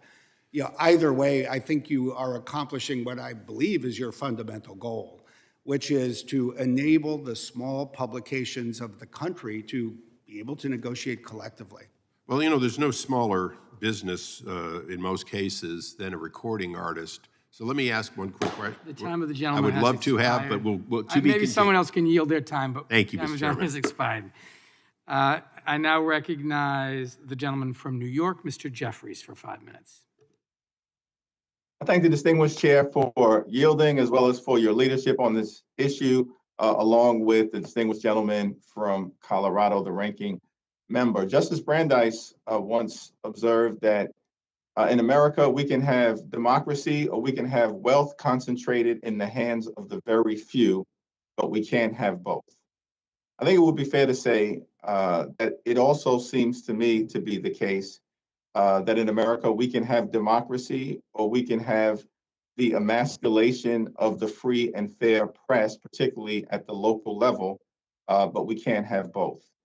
And as the framers crafted this republic, and clearly it's not a perfect union, we're on the march toward a more perfect union. They never promised a perfect country. They were imperfect themselves, but they clearly understood the connectivity between the free and fair press, our democracy, liberty, and the republic that they were building. There's a reason why the freedom of the press is in the First Amendment, not the 5th, the 10th, the 15th, the 20th, and thereafter. And so I appreciate this hearing and the importance of it to our democracy. It seems to me to be an existential question. Ms. Barr, you testified that the market power of the tech platforms undermines the online advertising model for local broadcast journalism. Can you elaborate on that particular point? Because I think what's being said is not that technology has changed and you no longer can receive revenue from the traditional print publications. It's that even in the context of shifting to the digital platform, the current construct undermines your ability to secure advertising revenue. Can you elaborate on that? Yes, thank you, Congressman Jeffries. So what I meant by that is that in the current situation, a lot of our viewership, which used to be on television, on linear television, has shifted to usership, if you will, online. And in so doing, we've seen our ratings on TV go down.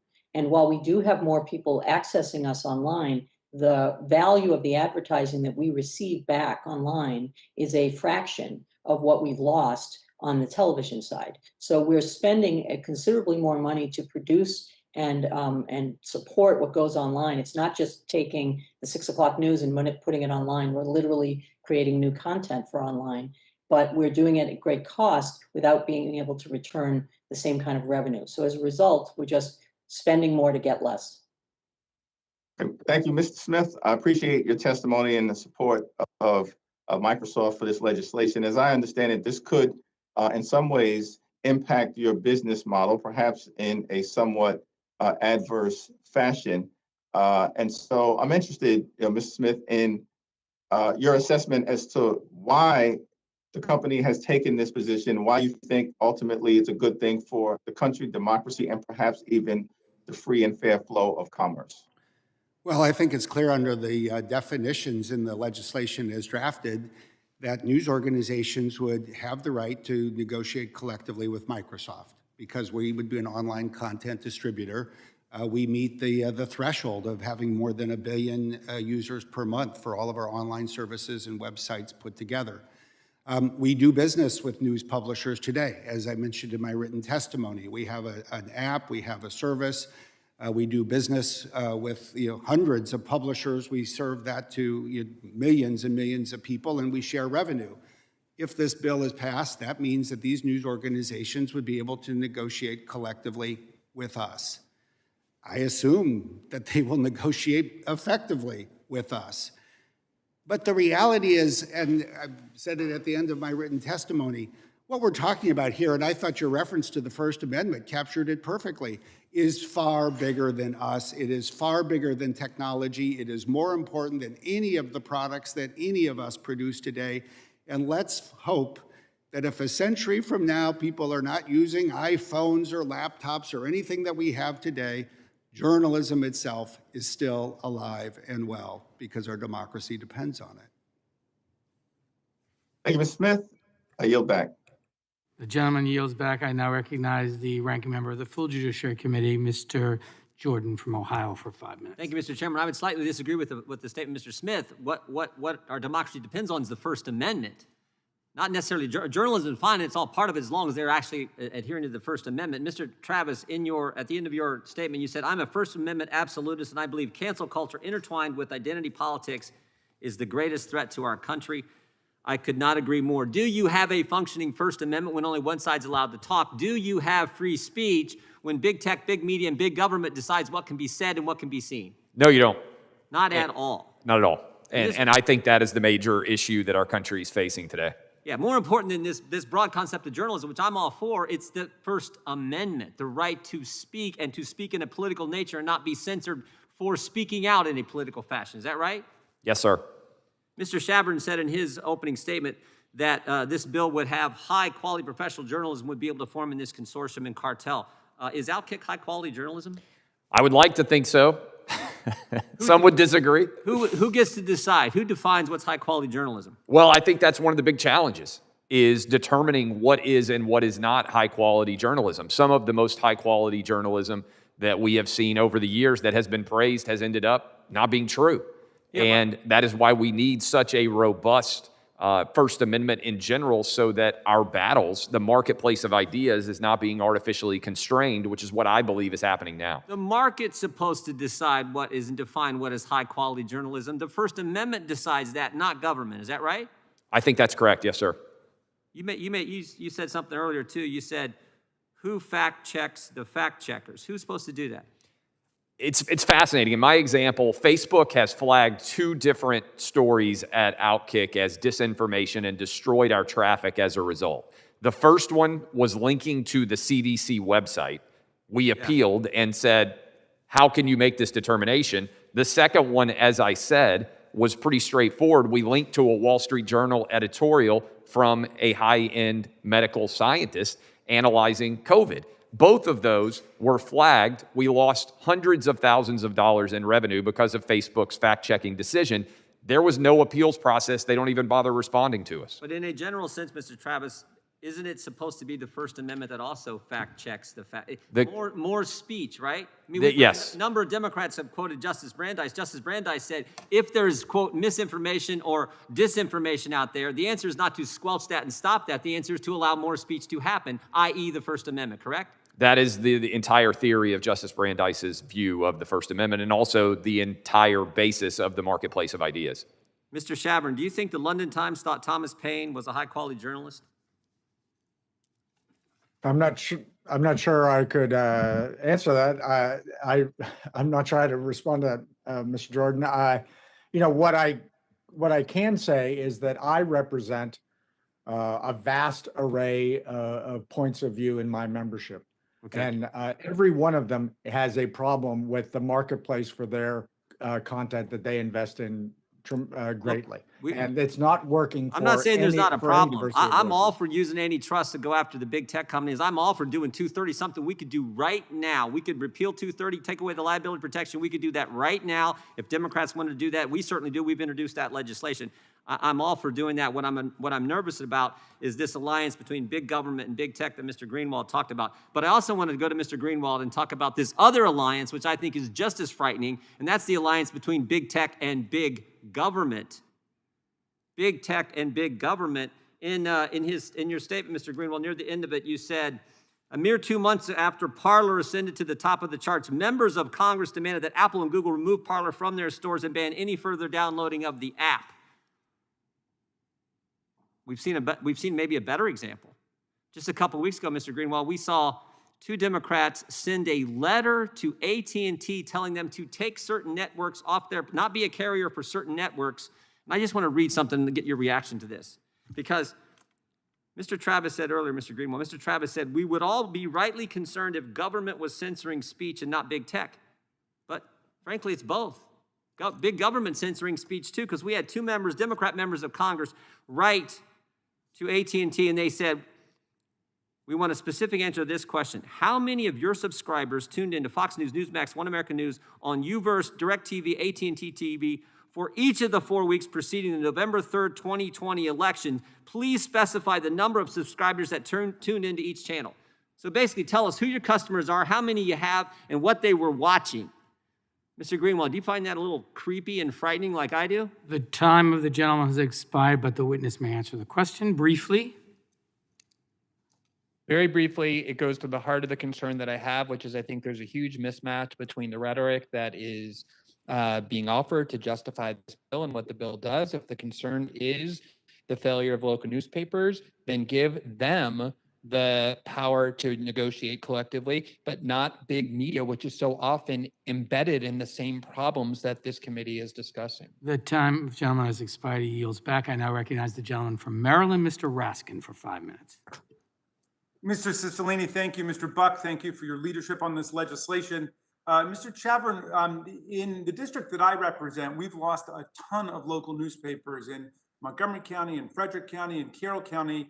I remember when I got to Annapolis as a state senator, there were, I think, 4 reporters from the Washington Post. One covered the state house, one covered the state senate, one covered the executive, and one covered the state courts. Today, they've got 1 reporter trying to cover all of state government, and that creates a serious problem in terms of transparency and integrity and corruption. So this goes right to the heart of why we have a First Amendment in democracy. It's all about self-government and making sure that people understand what government is doing. If we pass this legislation, is there actually a hope of reviving local papers, or are we just trying to arrest the erosion in the numbers of journalistic entities that exist right now? Oh, absolutely, revive. I mean, what you're seeing is the audience for that product is bigger than ever. The engagement with audiences is intense. Again, you're looking at an industry that has many, many more readers than it ever did in whatever the golden print era was. But the finances are much, much worse. So and the reason why that is the digital intermediaries, Google and Facebook in particular, that stand between us and our audience, take most of that value, and that has to be addressed. Mr. Chavern, some of our colleagues have been railing about what they call cancel culture.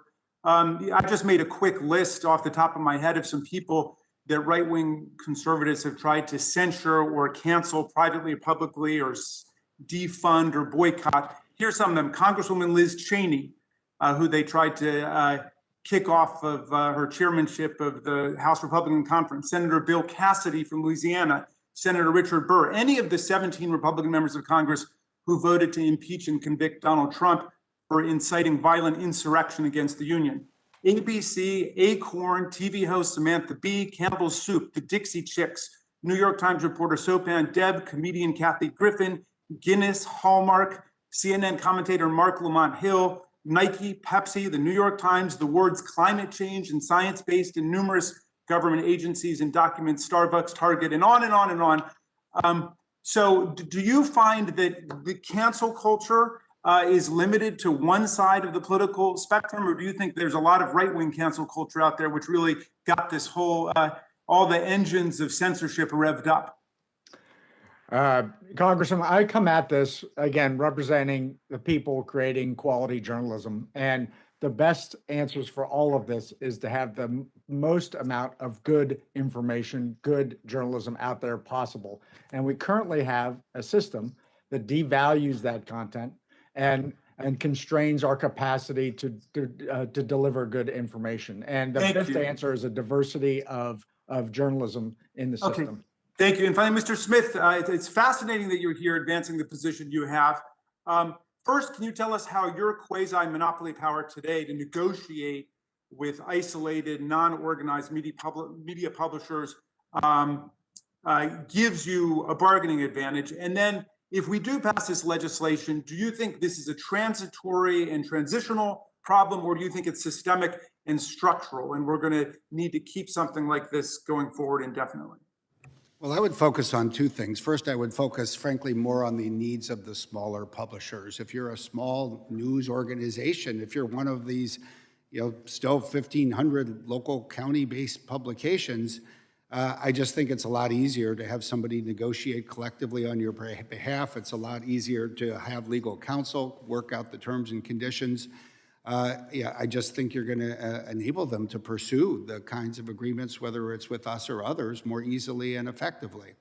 Will this? And there's a provision in the legislation which says that it's got to benefit the entire industry rather than a few publishers, and it's got to be non-discriminatory with respect to other publishers. Isn't that right? Doesn't that take care of some of the problems that some of our colleagues have been raising about how this might entrench a new media establishment? I think that is helpful, and I think it's important. It's good for you to point it out. I would also just add, in response to your earlier question, I don't think that anybody really thinks that this one thing is a panacea.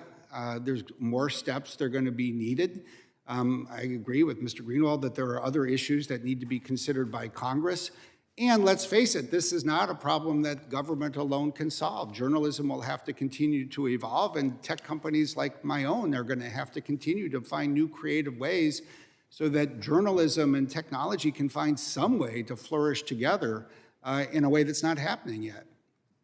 The time of the gentleman has expired. Thank you, Mr. Thank you, Mr. Chairman. I now recognize Mr. Stubbe for 5 minutes. Unanimous consent? Oh, sure. The gentleman is recognized for unanimous consent to enter into the record article from last night, Breitbart. Congress wants to give the establishment media a massive handout. Without objection, the chair now recognizes Mr. Stubbe for 5 minutes. Thank you, Mr. Chairman. After years of allowing false information about President Trump and the false Russia collusion information that we saw perpetrating across the American sphere, social media platforms then decided to ban legitimate content about Hunter Biden. This is disturbing because it's a reflection of the role these companies wish to play in dominating civic life and public discourse. But at the same time, the Washington Post and New York Times haven't been the best fact checkers.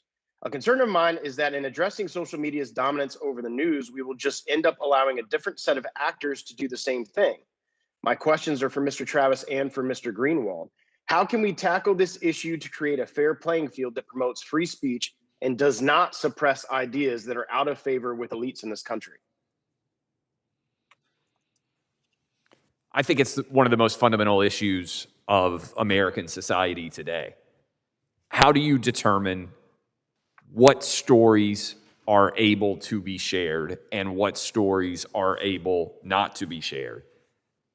Frankly, I don't consider it partisan at all that when the New York Post has its Twitter account absolutely shut down because of the news story that they are putting out, and all of big tech corresponds in conjunction together, that's the very definition to me of antitrust action. I wrote in my testimony, and I wanted to just hit it. I mean, think about how crazy it is that all of the tech companies in concert, whether you agree or disagree, and I come to this from a completely nonpartisan issue, whether you agree or disagree with what the President of the United States at the time, Donald Trump, was doing on social media, everyone out there should be terrified of how quickly everyone shut him down. Listen to this.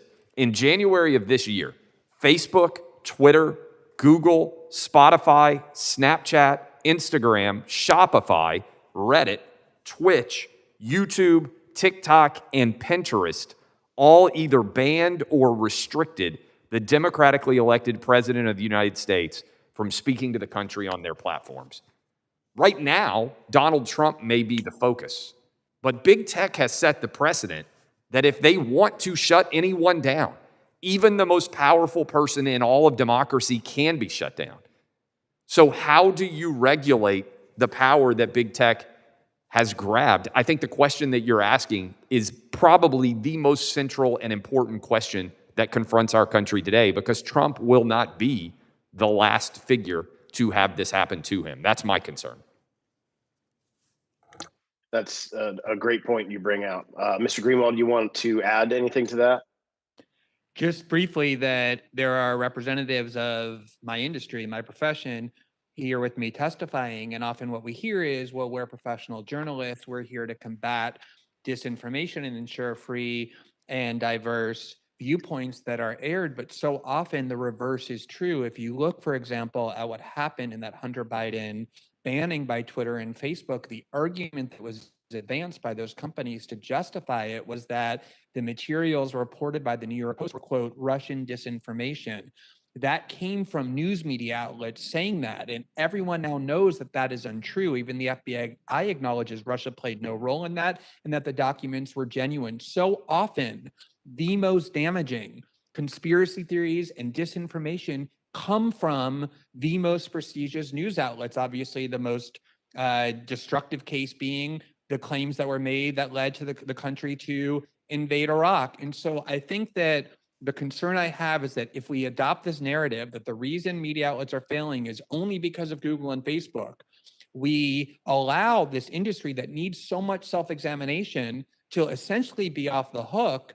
And if you allow the biggest players, the New York Times, Jeff Bezos' Washington Post, to be at that table and give them an antitrust exemption, you're essentially creating now two consortiums instead of eliminating the one that's at the root of all the problems. Well, and I personally believe that until we address Section 230 reforms and liability protection reforms that these companies have, that we're never going to see a change in the behavior, because if we simply just split up the companies, they're still going to act and behave in the manner in which they're acting because they have liability protection to do that. And I would encourage any of my Democratic colleagues on this committee or on the full committee, if you want to work together on that issue, I have a bill, would love to sit down with you and talk to you about it. And my time is almost expired. I yield back, Mr. Would the gentleman yield? The gentleman's time has expired. Oh, I'm sorry, yes, 6 seconds. Okay, if I can have back the 9 of when I said it, I'd be Well, thrilled. he hasn't yielded yet, so the time has now expired. I thank the gentleman. I mean, if you have a quick point you want to make, you've had I just- 2 opportunities to speak. I'm trying to be fair. I to the just other wanted members. to add on to his question very briefly for Mr. Greenwald. If we have collective negotiations for No, small... Mr. Tice, I'm sorry. I'm not going to let you ask another question that is 18 minutes beyond the time. So Gentlemen, I was just going to ask... maybe whether- someone will have an opportunity to yield to you. I now recognize the gentlelady from Chairman, Washington. if Ms. I could inquire from the chairman. Yes. Within your legislation, would bloggers and other people who view themselves as journalists Mr. Tice, be I'm included happy to in have a this conversation with legislation? you offline. We have Ms. Jayapal. It's her time. She's recognized for 5 minutes. Thank you, Mr. Chairman. This is such an important hearing on the consequences of failing to protect a backbone of our democracy, our free and independent press. In Seattle, we're very fortunate, even though that we've lost many of our newspapers. We do have one of the few remaining family-owned newspapers in the country, and they've taken the leadership in the creation of a new national initiative called Save the Free Press.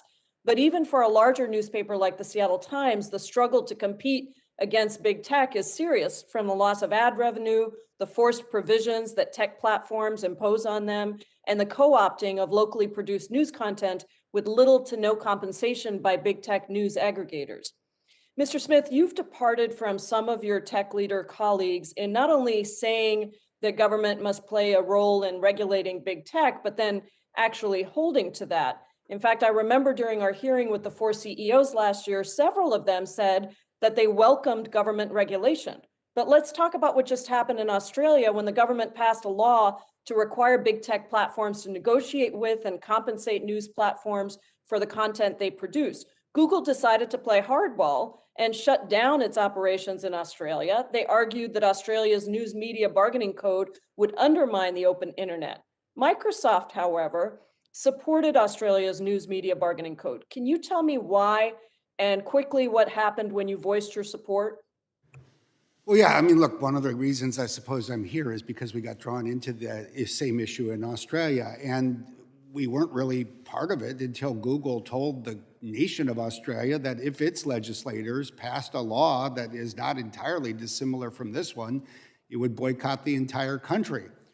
And we looked at the law and we read it and we thought, well, it seems pretty reasonable to us. And so Satya Nadella, our CEO, and I called the Prime Minister, Scott Morrison, and we said, look, if Google wants to leave Australia, we'll stay and we'll increase our investment and we'll abide by the law. We'll share revenue with journalists. We're happy to run a search business at a lower margin than Google.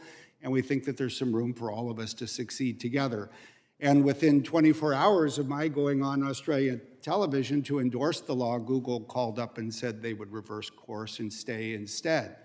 And, you know, look, to be honest, I think that is a challenge we have to look at head on. When companies start threatening countries and saying that if their legislators pass laws they don't like, they'll pull up and leave, then something seems a little out of whack. And I think, you know, trying to restore what has always been the case, which is namely that no one should be above the law, no person, no government, no company, no technology. I think that, you know, that's in part where this started. I think that's in part where this needs to go. And along the way, let's please ensure that journalism can do what it needs to serve all of us. Thank you, Mr. Smith. Mr. Chavern, Google argued that the Australia News Media Bargaining Code imposes essentially what's been referred to by some as a link tax. What do you think about that argument? It was just wrong. There's no link tax in the legislation, and particularly all the rhetoric around breaking the internet was just flat wrong. The fact of the matter is, what it really asked for was a fair deal between news publishers and Google across the whole range of Google products. And really the test is now in terms of how Google is going to address the mass of small publishers in Australia and really use the code. And we're looking forward to seeing that outcome. But no, it wasn't a link tax, and we have nothing here about a link tax at all. Thank you. Mr. Schleuss, in your testimony, you emphasized that mergers between major media companies have eroded news beats across the country, and the power of big tech mirrors a broader crisis of consolidation across news industries and indeed our entire economy. In addition to scrutinizing these mergers, what are other solutions that this committee should consider? And are there other funding models that we should actively be promoting as well? Yeah, I think so. I mean, one of the major things, right, is making sure that whatever we do is tying into actual jobs in local journalism, because we've seen that whether companies are just going to be making a bunch of money by pushing profit margins as high as possible, or if they get a blank check from the platforms, we don't necessarily have any accountability or transparency to make sure that they go to jobs. I think more regulation to try to limit hedge funds in this space would be really key, because as folks have said before, one of the ways that we can save the solution and solve it is by providing more competition in the market, by providing more and more local news jobs. I also think that like finding ways to support nonprofit and sustainable organizations is a way about that as well. Excellent. Thank you so much for those important comments. And thank you, Mr. Chairman. I yield back. The gentlelady yields back. I now recognize the gentleman from North Carolina, Mr. Bishop, for 5 minutes. Thank you, Mr. Chairman. Mr. Smith, I see an irony in your testimony in that you're here as a representative of a tech industry that has, that through anti-competitive structure and practices is damaging a free press, but you embrace the idea of granting a countervailing license to engage in anti-competitive activity to the media to address that. Isn't the answer to correct the failure of antitrust law vis-a-vis big tech rather than to inculcate anti-competitive behavior in yet another industry? Well, I would say two things. First, I don't think that thinking about one thing is meant to suggest that one should exclude other things. And most problems require more than one solution, and I don't think this is an exception. But I would just go back to basics. Why did Congress pass the Clayton Act and the FTC Act in the first place? To encourage competition, to protect competition. And there are times, especially when laws are decades or a century or older, that they have unintended consequences. And there is an unintended consequence, and now you can redress this in a very well. Thank you, Mr. Smith. And that's exactly what I'm concerned about. So let me go to Mr. Greenwald and ask you. The chairman said in response to your comments, Mr. Greenwald, that we're going to both attack the anti-competitive practices of big tech and give an antitrust exemption to media content producers. And wouldn't it be preferable only to do that, which will improve the competitive environment and forbear from regulation that might have unintended consequences that would concentrate power or permit anti-competitive activity by particularly big media outlets? I think it's exactly correct. One of the reasons why I was so excited about the report issued by the subcommittee in October was because it was designed to finally address the problem that is a serious menace for the health of our democracy, which is anti-competitive behavior on the part of one industry. And so to have the solution be to empower another industry that has immense problems of its own and that often works hand in hand with that tech industry, be able to replicate those problems makes little sense to me, especially because the chairman said, and he's right in theory, that, well, if we do this, it doesn't preclude us from then doing this broader agenda. But the political reality is that if you start giving the most powerful industries like the media a reason to stop caring about big tech monopoly because now they have what they want, which is license to do the same thing, you're going to be diluting political support for these broader solutions. Thanks, sir. Mr. Chavern, quickly, if small and diverse outlets are those that are most in need of protection, why grant an antitrust exemption to the New York Times, Washington Post, MSNBC, CNN, and Fox News? Well, I fundamentally, the larger outlets already have the capacity and some degree of leverage to get their own deals and arrangements. And again, we saw with News Corp, by the way, people talk about News Corp a lot. News Corp currently has a global deal with Google. This bill is not about News Corp first and foremost. It is, but the whole industry itself, from the largest to the smallest, but particularly the smallest, are in a deeply subservient relationship to two companies that have been allowed to grow and dominate their spaces with a completely hands-off approach from the government for too long. And we need an answer now. Yeah, I get your point, and I think they're picking out the right answer is what we need to be doing. Mr. Travis, finally to you. Mr. Raskin, in his question, suggested that sort of criticism and condemnation is the same as cancel culture, and I value robust and unlimited criticism, like North Carolina Republican Party censure of Senator Burr for his impeachment vote, for the revulsion at Kathy Griffin's holding aloft the apparently severed and bloody head of the sitting president. But isn't cancellation something different, where you destroy somebody's career, position, or livelihood in retaliation for a particular view? Yes, I think it's a well-put question. To me, cancel culture is the difference between I disagree with you because, and I disagree with you and you don't have the right to make a living because of your opinion. Cancel culture takes it beyond the debate and goes to actually trying to cut someone out of the debate completely, argue about ideas, argue about decisions. Don't, in my opinion, take the next step and say, and your position invalidates you from being able to be involved in the conversation at all. Thank you, Mr. Travis. Yield to Mr. Issa. I thank the gentleman, but I don't think it'll be sufficient for the chairman. I appreciate it. Yield back. Thanks, sir. Yield my time. The chair now recognizes the gentlelady from Florida, Ms. Demings, for 5 minutes. Thank you so much, Mr. Chairman, and to the ranking member as well for this very important, I think, hearing during such a critical time as we discuss these issues. I also want to thank our witnesses for being so thorough and informative this morning. You know, I think we're all in agreement that the way we consume news has changed tremendously through the years. And Mr. Jeffries touched on this a little bit, but with Ms. Barr, but I want to ask this question to Mr. Chavern in a somewhat different way. We know that the majority of Americans now get their news basically through online platforms.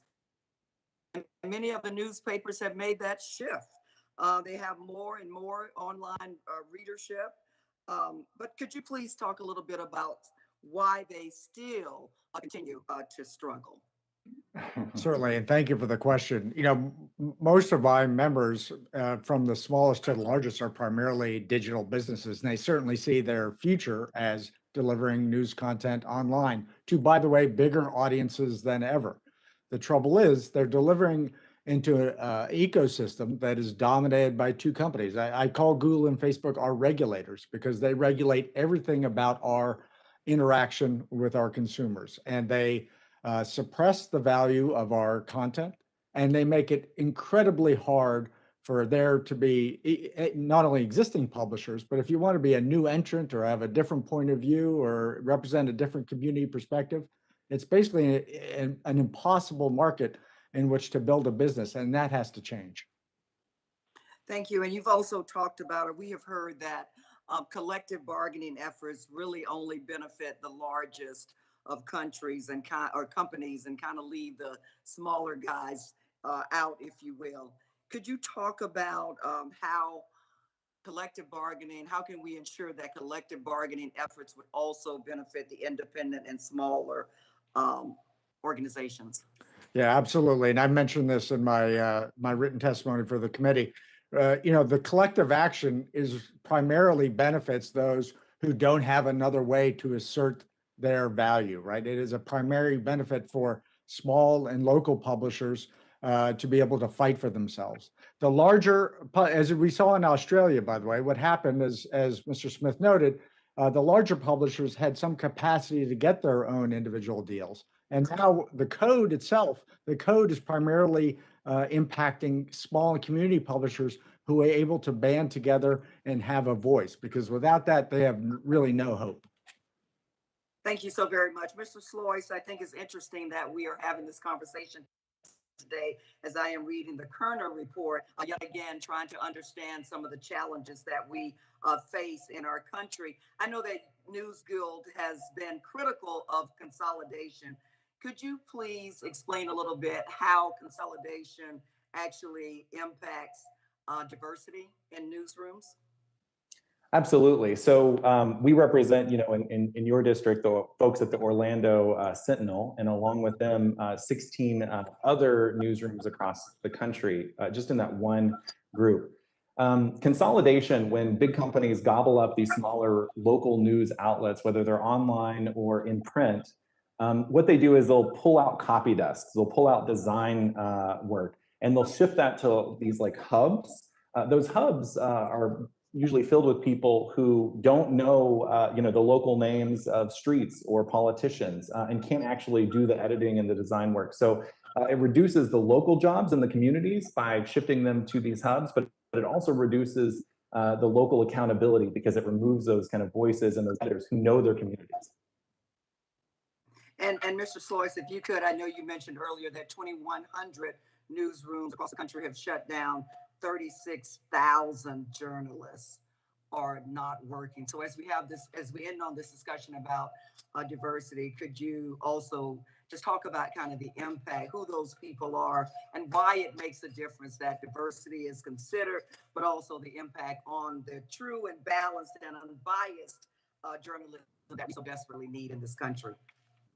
Right. I mean, one of the kind of really alarming statistics that I think is that with the consolidation, there's also more consolidation of journalists on the coast, right? So 1 in 5 working journalists in this country lives in one of 3 cities, New York, Washington, or Los Angeles. And those communities only represent 13% of all of America's workforce. So we're losing those local voices and we're losing them at an alarming pace that needs to change. Thank you so much, Mr. Chairman. I yield back. The gentlelady yields back. I now recognize Ms. Spartz, the gentlelady from Indiana, for 5 minutes. Thank you, Mr. Chairman. Since Alexis de Tocqueville was brought up at the beginning of this meeting, I wanted to tell you that as someone who's a big fan of him, and actually his books should be recommended reading in American schools. They were recommended reading in post-Soviet schools when I lived back in Ukraine. It's probably one of the big reasons why I'm in Congress today. I wanted to quote him quickly. He said, "The American Republic will endure until the day Congress discovers that it can't bribe the public with the public's money." I think it's a very valid statement. That go back to the discussion today. I actually add my name to this bill because I believe I would like to have a bipartisan discussion on that issue. And I believe there is still some work to do, but I appreciate Congressman Cicilline and Buck working on this. And I think we had some discussion, what this potential issue could be. Could we actually give more power for collusion from some larger stakeholders in this industry? Or we can have also, more dictatorship of opinion and excuses why some of the people are not, or media is not really well presented on this big search engine. So my question is, what are the ideas and thoughts you have? And I know maybe we should go further. When I work on the reform and healthcare, we had a lot of issues with employment non-competes provision between hospitals and doctors, and some of the reporters brought up similar issues in media industry. So we also need to look at the proper due process for appeal. We see what happened with Barr and some other conservative applications, or even some other applications that try to get on this platform. So my question is for Mr. Travis, Greenwald, and Smith, if you can quickly just say, what are the things we really should look to make sure that we do not have this piecemeal approach and can create some unintended consequences? It's a really broad question, and I think it's a really important question as well. To me, what we need to have first and foremost is regulation of the big tech companies. I think Mr. Smith has done a really good job of elucidating that this is not a one-size-fits-all policy, and there isn't any one thing you can do that solves the larger issues in our democracy as it pertains to the power of big tech. What I see, and I can speak to specifically for myself and the company that I run, is there are lots of companies like mine that the difference between making money and losing money is what the algorithm that Facebook chooses to put into play on any given day is.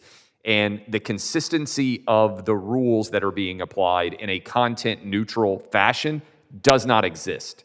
And the power there, we have effectively given over, I truly believe this, the right to determine what a First Amendment violation is out of our courts, and we have given them to the big tech companies instead, and that represents a chilling effect. Because I'll tell you this right now, the business side of my company, they said, hey, I don't know necessarily that we want to share internal data and upset Facebook and other tech companies because they have the ability to vice grip control in many ways businesses. And there are tons of them that are going to watch this clip and they're going to see the data that we shared and they're going to say, hey, That happened to us too. We didn't say anything because we hoped it was just going to go away. So I think it's not a fair fight right now, and the fight needs to be more fair. And to me, ultimately, that's what government's job should be. Create the standards and fair play to allow a fight to be fair in this industry. Thank you. If you can, Mr. Greenwald and Mr. Smith, add quickly, because I want to yield some time to Congressman Issa too. Can I just say? I can just go. Oh, go ahead. Sorry. Well, I would just say very quickly, in terms of additional ideas. One, consider the additional measures that should be put into the JCPA, borrowing from parts of the Australian law. Two, focus on the lack of competition in the digital advertising market itself, because that's where most of the advertising revenue and profits are being trapped. Three, think about the conversation before about the needs of communities of color. I think there are a lot of ideas that could be pursued there. And fourth, look, there is this big issue. It's sort of called modernized Section 230. And if we're ever going to get everybody together and thinking about this, we probably have to think through that piece too. Thank you. I would just quickly say that I first would encourage the minority members of the committee to really look at that report from October, because I think there are a lot of solutions in it that address the primary concerns that are being expressed. And very quickly, until short of that, of breaking up these companies, I think you could apply First Amendment law or other requirements of content neutral moderation, along with an appeals process based on the reality that these companies are monopolies and people rely on them for their livelihood and for their expression. I thank the gentleman. Thank you. The gentlelady's time is Are you expired. back? Okay, see, I don't see my time. Thank Yes, you. I'm sorry. Yes, your time expired. You actually went over 20 seconds, but happy to accommodate you. I now recognize the gentlelady from Georgia, Ms. McBath, for 5 minutes. Well, thank you, Mr. Chairman, and thank you to each and every one of you for being here today. I want to start by echoing the comments of so many of my colleagues about the importance of local news. Whether it's print or radio, TV, or online, it's essential that we have journalists, reporters that are focused on what's happening in each of our own very unique communities. And national media is not enough to keep us informed about what's really happening locally. And that's been especially true within the last year. And we need to know about the state of the pandemic in our communities. And we need to know, who in our community is eligible to take a vaccine and how they can get one. And we need to know when it's safe for us to go back to work or safe for us to go to our local gathering places. And so throughout 2020, we needed trustworthy, accurate information about how our election systems were changing so that people could exercise their right to vote safely. Here in Georgia, I represent Georgia, where we had runoff elections, and it was critical to have reporters and news sources who continued to focus on getting accurate information to voters well beyond November. Mr. Barr, your testimony really focuses on the importance of local news, and the investigations that you shared are great examples of the power of local journalism. I just want to start by giving you a brief opportunity to respond if there's anything you feel that you didn't get to fully address. Thank you very much. I would start by saying the foundation of all journalism starts in local communities.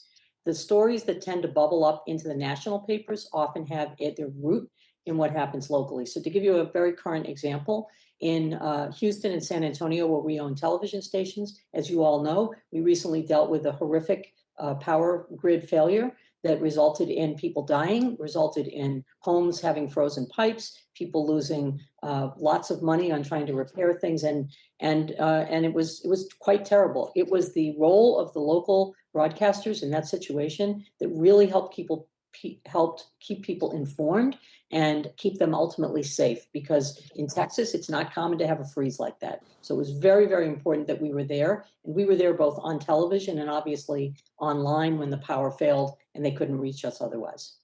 Okay, thank you so much for that answer. Mr. Chavern, many newspapers have recently switched to a subscription-based model to compensate for ad revenues. While many people are willing to pay for reliable local news, I'm concerned that a subscription might be considered a luxury in households already making tough financial decisions due to COVID. This in turn could mean that those households get lower quality information as they turn to social media for answers to important questions about the pandemic or exercising their right to vote. How can we make sure that everyone, regardless of their financial situation, has access to reliable quality news? Great. Thank you for the question. Subscriptions are centrally important to the industry and will continue to be even more important. But there is this component of if you can pay, you get, and if you can't pay, you don't get. And we need a digital ecosystem of social media and other delivery systems that sustainably provide critical information to communities. Because what we have now is we have that ecosystem sucking out that information for free, and that's just not sustainable. We need subscriptions are going to be important for my industry, yes, but we also need to have value coming back from the digital distribution so that we can keep making critical information broadly and widely available. Thank you for that. And Mr. Chavern, is there a risk that collective bargaining between media companies and the dominant platforms might only help large national media companies and not local ones? And why or why not? And how can we make sure that local newsrooms benefit? So two things.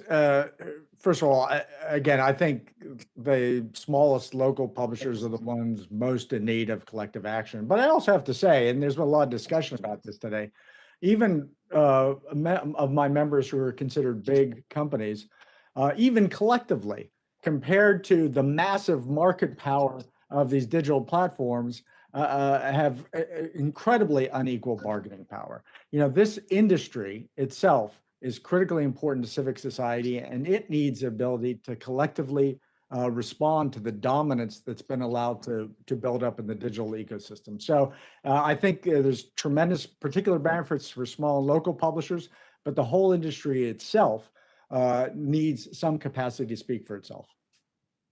Well, thank you so much. I yield back the balance of my time. The gentlelady yields back. I now recognize the gentleman from Wisconsin, Mr. Fitzgerald, for 5 minutes. Thank you, Mr. Chair. Well, this has been fascinating this morning. I did work in both industries. I owned and actually published a weekly newspaper along with a couple of monthly periodicals. And I worked in radio too at a very small station in Hartford, Wisconsin. So I watched both of the industries change dramatically. And I just wanted to talk about that because if someone would want to comment, I mean, before the revolution of digital, there was the revolution of desktop publishing. And I went through that when we had old serigraph machines and they were doing typesetting. And within, it seemed like a year, there were Macs on everyone's table and the industry had changed overnight. We also, had dark rooms and photographers that it was very labor intensive to get a photo on the front page of the newspaper. It was a big deal. And then all of a sudden that was gone and everything was digital. Shoppers, let me talk about Shoppers for a minute. It was a weekly publication loaded with advertising, a huge supplement for weekly newspapers. And suddenly they either had newspaper content, news content, which changed the dynamic of the industry, or they simply kind of went away. And I know that was another big source of income for them. And on the radio side, I mean, it's been so diverse now. Between somebody having a choice between XM Sirius, iTunes, so you can pick up any radio station in the entire nation, which you couldn't do before. You were limited to the 2 or 3 that broadcast into your area. Certainly there's other things that have happened in broadcast, and the big one is the explosion of cable news. When I was a kid, you had 4 stations, and if you weren't on one of the networks, that's where you got your news. My whole problem with this, I think, is that the message has been developed into kind of this niche where you find your audience, you target that audience by delivering the content that you think they want to hear. And the reason for that is because you can generate the revenue then. So it's really had a direct effect, I think, on straight news. And I think that's one of our bigger issues right now, which is why there's all these ancillary issues related to what journalists are reporting, is because it's not making any money. And I go back to 230 again. I think that, one of the most important college classes I ever had was called Law of the Press. And in that class, they talked about libel, libel, libel.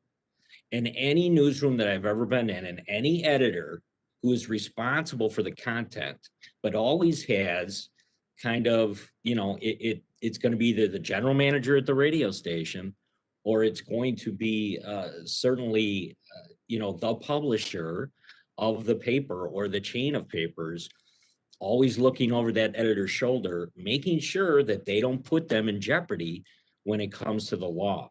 And I think, what we've developed, and maybe it was a blunder by Congress, I'm not sure, but when 230 was put in place, that allowed those entities that could benefit from that exemption to flourish beyond what anybody could have possibly imagined at that time. So even though I know that JCPA is probably got some traction right now, I still think if you just do JCPA and not do 230, you're going to find yourself kind of back in the same place. And I know that that one of the set of testimony today kind of alluded to that. I'm just gonna, the last thing I wanted to ask maybe Mr. Greenwald, because maybe I think you're probably the best position to answer this, but what's your demographic? Who are you trying to get to? Who do you think is most interested in your content? I have 3 sons, and 2 of them are in their 30s, and 1 is 28 years old. I've never seen a newspaper in their hand, but I've also never seen them without their phone in their hand. So, that's a big part of what this discussion has become, I think, is who are these groups? Who are we reaching out to? And does the media feel a responsibility to kind of, tailor their content to these individuals? Yeah, it's a great question, and it goes back to the point I and several other people were alluding to earlier about the collapse of trust in media. And I think what you said is exactly right, is that as media outlets have confronted an increasingly difficult climate in which to not just profit, but sustain themselves financially, the model to which they've turned is one which feeds partisan audiences, not what they should hear, but what they want to hear, which in turn erodes trust in journalism even further. And I think that until that problem is addressed in terms of what is journalism and the media industry doing that's causing a loss of trust, even if people are still consuming it, these problems are going to continue to linger, and this legislation might actually make that worse. The time of the gentleman has expired. Thank you, Mr. Yeah. I now recognize the gentleman from Georgia, Mr. Johnson, the chair of the Intellectual Property Subcommittee, for 5 minutes. I thank the gentleman for holding this hearing, very important. And I thank the witnesses for being here today. The vitality of a broad, diverse journalism field is imperative to the success of our republic. And any threat to the independent functioning of the Fourth Estate necessitates both intense scrutiny and decisive action from this body. This is why earlier today I asked to join Chairman Cicilline as a co-sponsor of his legislation, the Journalism Competition and Preservation Act of 2021. We should recognize that a free and vibrant press is essential to the workings of our democracy, not just bringing national and international news to the public, but also bringing local news to consumers who need to know what's going on in their local communities. There's a danger in all news becoming nationalized, and I'm afraid that is where we are headed today, given the fact that local news gathering organizations can't afford to stay in business because their ad revenues have dwindled and they have lost control over the publication of their content. Unfair and anti-competitive practices by online platform giants are literally killing the ability of consumers to receive robust and probing local news coverage. Local broadcasters and local print media are trusted sources of news and information for 330 million Americans. And in the Atlanta media market, I'm kept informed about what's going on throughout my district and beyond. They covered news about the civil rights demonstrations in Atlanta last summer and the long lines at the polls last June and again in November.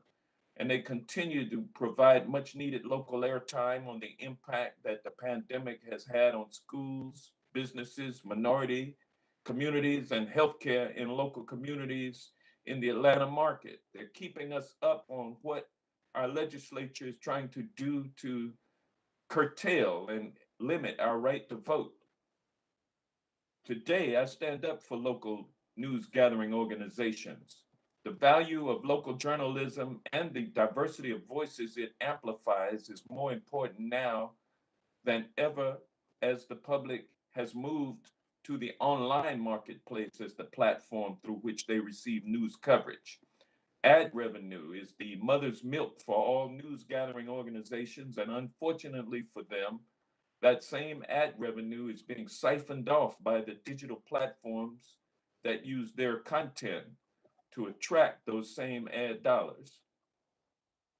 This committee's digital market report released last Congress found that two companies have a duopoly over the digital advertising market, Google and Facebook. In particular, the committee found that these two major companies act as gatekeepers, and their decisions on how to display content and any changes to their algorithms can significantly affect the traffic to a news publisher's website. Mr. Chavern, how does Facebook and Google's ability to act as gatekeepers to news content on their platforms directly affect the viability of news publishers? Great, thank you very much. One of the things we know about news content is it's highly engaging. People go to Google and Facebook products to find out about what's happening in the world, to get updates, and they do it again the next day and the next day after that. And so it draws a lot of audience. It also, that content acts as an antidote for the platform's misinformation problem. So it benefits the platforms tremendously. And very little of the value, though, is returned to publishers. So at the same time that our content is more important and more valued than ever, there's very little return to actually sustain the creation of it. And that's essentially what we need to fix if we want a future for local news. Thank you, Mr. Barr, or I'm sorry, Ms. Barr. If Congress is unable to level the playing field, what does the future look like for local news gathering organizations? Thank you very much for that question. We would probably find ourselves increasingly unable to maintain the level of coverage that we have in our local markets. So when a major event occurs, or even a minor event, we might have fewer people to cover a school board hearing, a government agency that's being critiqued, or we might have trouble with covering a major hurricane. It would just make it more and more difficult for us to cover the markets in which we live and work. Thank you, Mr. Chavern.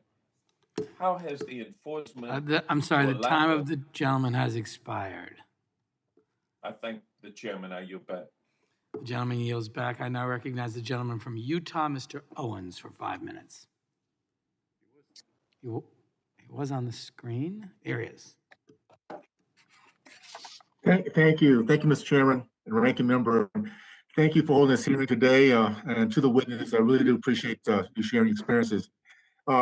We've heard a lot today about the council culture invading our society, but I need to say something a little bit more than that. There's a reason why I'm passionately fighting this current council culture, because what I've seen, what counseling a culture truly looks like with my upbringing.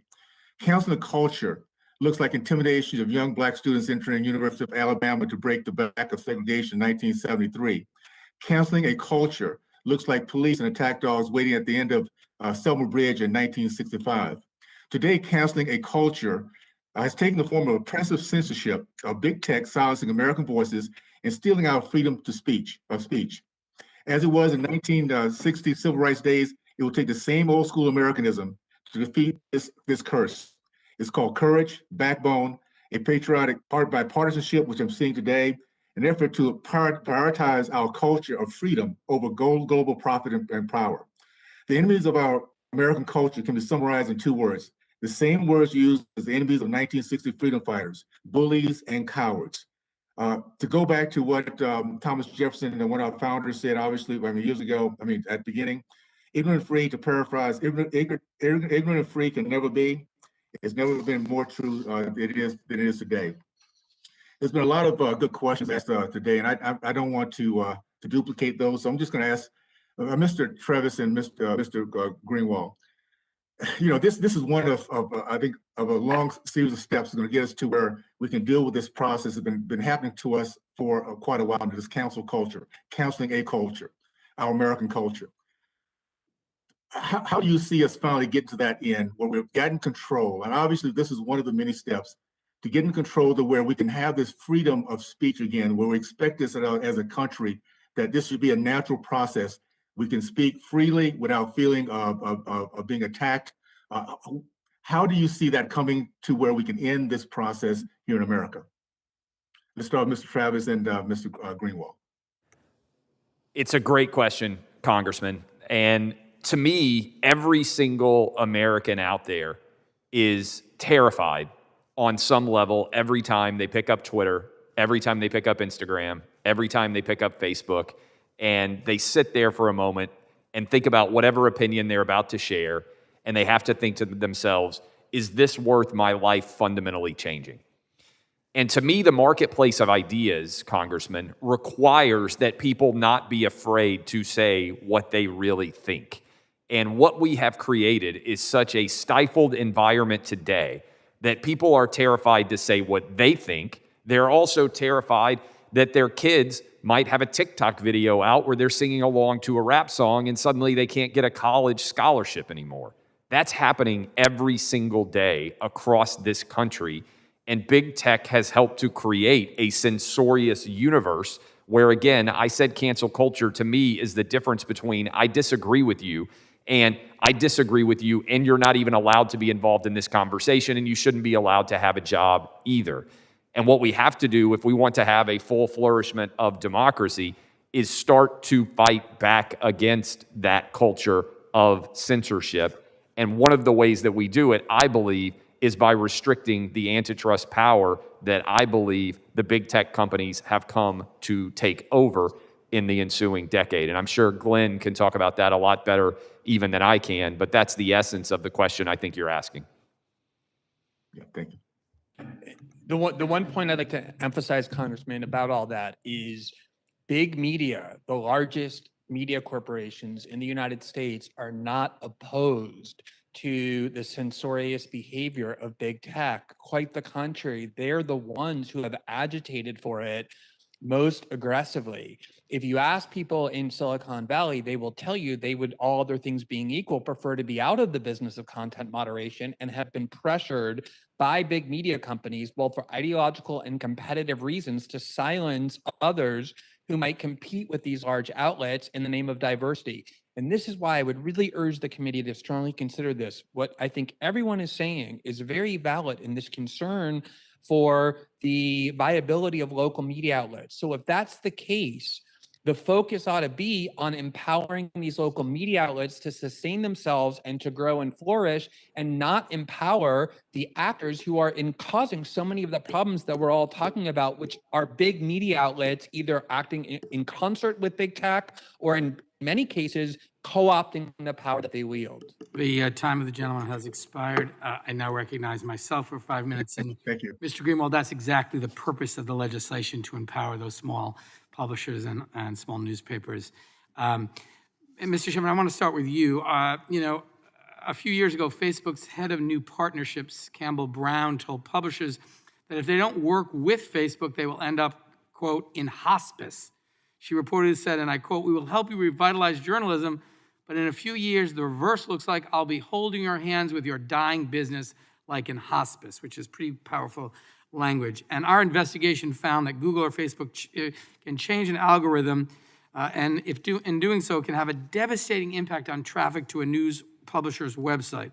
One publisher explained an incident where Google made a change to its search algorithm that slashed traffic to the publisher's website by 50%. And so my question for you is, how do these types of incidents affect a news publisher's advertising revenue? And have news publishers raised their concerns directly with Google and Facebook? And if so, what was their response? Thank you very much. Yeah, that fascinating quote. Yeah, the sad fact is, so many publishers did and have tried to do what Facebook has asked, almost always to their detriment. By the way, interesting example about the role of algorithms in all of this. There's been some really good reporting about after the last presidential election, Facebook made the decision to increase the amount of news from reliable professional news sources. And then they decided to turn it down again. So they actively manage the amount of quality journalism that the public is exposed to, and essentially that determines whether we live or die. These two companies are our regulators. They determine whether we're seen, how we're monitored. Thank you. And I don't know if we froze or. So with that, I just say we've tried to work with them, and it hasn't worked out very well. No, and you add to that a business model that incentivizes the most provocative and exploitative communications that are shared most widely and increase ad revenue. So there's no incentive for that kind of proper curation of their sites. Mr. Smith, thank you again for your testimony. You mentioned in your written testimony transparency requirements, obligations to negotiate in good faith, and a duty to avoid retaliation, as well as some oversight and monitoring by an agency like the FTC. And just wondering if you could share a little bit about what your thoughts are on how we might improve the Journalism Competition and Preservation Act in light of the Australian experience. Sure. I mean, I might start with the aspects that are most closely related to the negotiation process itself. So, I do think that a duty to negotiate in good faith, and especially an obligation to avoid retaliation, I think are very important. And I think that kind of responsibility usually is subject to an agency review and an FTC or similar agency review to uphold those responsibilities, I think is not just appropriate, but pretty customary. I do think the transparency issue gets back to what you were just talking about. And I think that's going to require some more thought. It's going to require some more discussion. I think in Australia, it became apparent that it was important. It was also a challenging topic. There's a lot of views on both sides that frankly need to be considered. But this is a topic that is of great importance, frankly, around the world. Thank you so much. Mr. Schleuss, you raised some concerns that additional revenue that may be provided to news organizations that are able to negotiate under the JCPA might not be reinvested in producing high-quality news, but rather be used for share buybacks or to further enrich wealthy investors. I think those are really important concerns.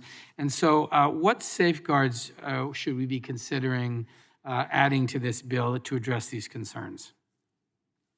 Well, I think, I'm hearing a lot of terms that I hear in my day job, right? I'm hearing about the imbalance of power and the need to negotiate in good faith in a collective way. And in the past 3 years, we've added 3,500 media workers to our union, which is unprecedented growth. So what we need to do is we need to make sure that the workers are part of this solution, that any additional revenue would be built in to support new jobs at local newsrooms. We also need to make sure that there's neutrality, and that union busting efforts by a lot of these companies, whether it's Gannett, Tribune Publishing, or even Block Communications Incorporated, cease and stop, because these journalists, they just want to do their jobs. They look at their jobs as a public service to their communities, and they don't want to have to also fight the companies to just get the basic respect that they deserve. Thank you.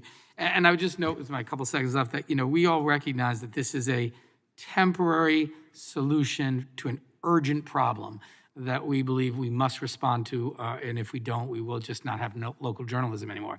And so this is not something we're doing alone. We have a very robust antitrust agenda with many, many excellent recommendations that we intend to move forward on, and I don't want anyone to be concerned that this is the only thing we're going to do. This is one part of a very discrete problem with a very temporary fix. We have lots more work ahead of us that relate to all the recommendations in the report. And with that, I'm pleased to yield 5 minutes to the ranking member of the subcommittee, the distinguished gentleman from Colorado, Mr. Buck. Before my time begins, Mr. Chairman, may I ask a quick question?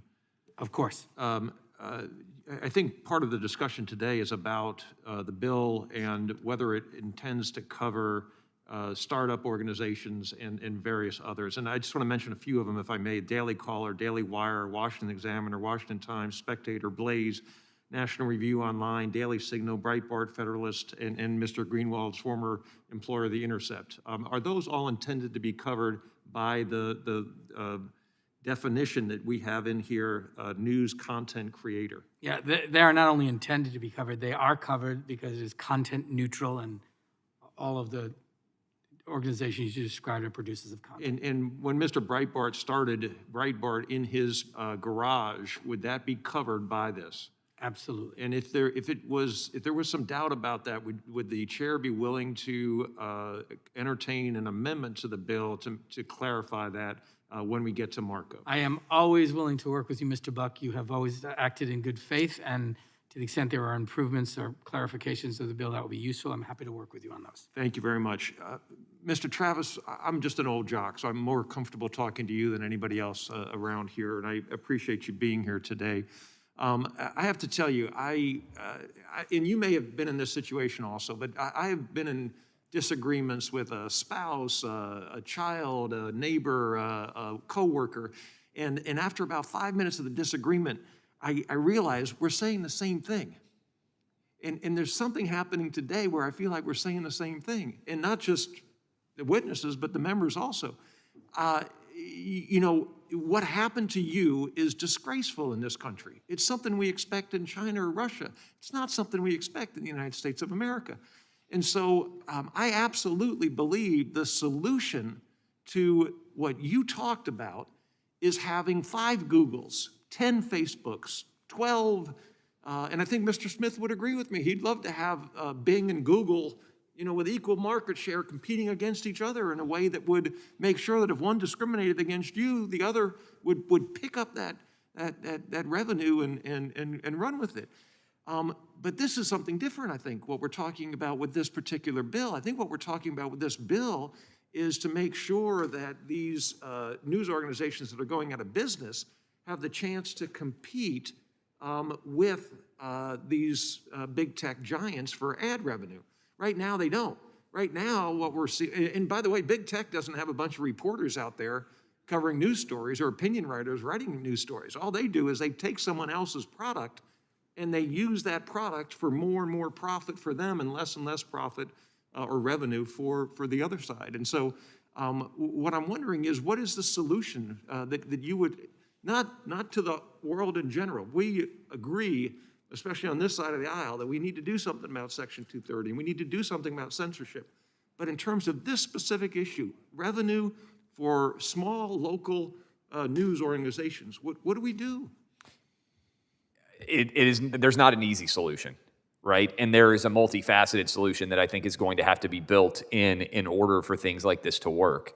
I think Section 230 needs to be modified in many ways. I also think, to use the specific example that I was talking about, in courts, we have created a system where if a bad judge decision occurs at the district court, you can appeal it to the appeals court or all the way to the Supreme Court.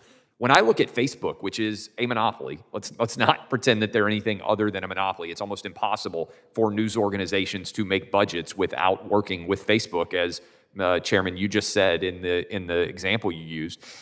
What I think they need to have is a fair and transparent system when they get things wrong to allow them to be remedied. Because ultimately, I'm going to be fine.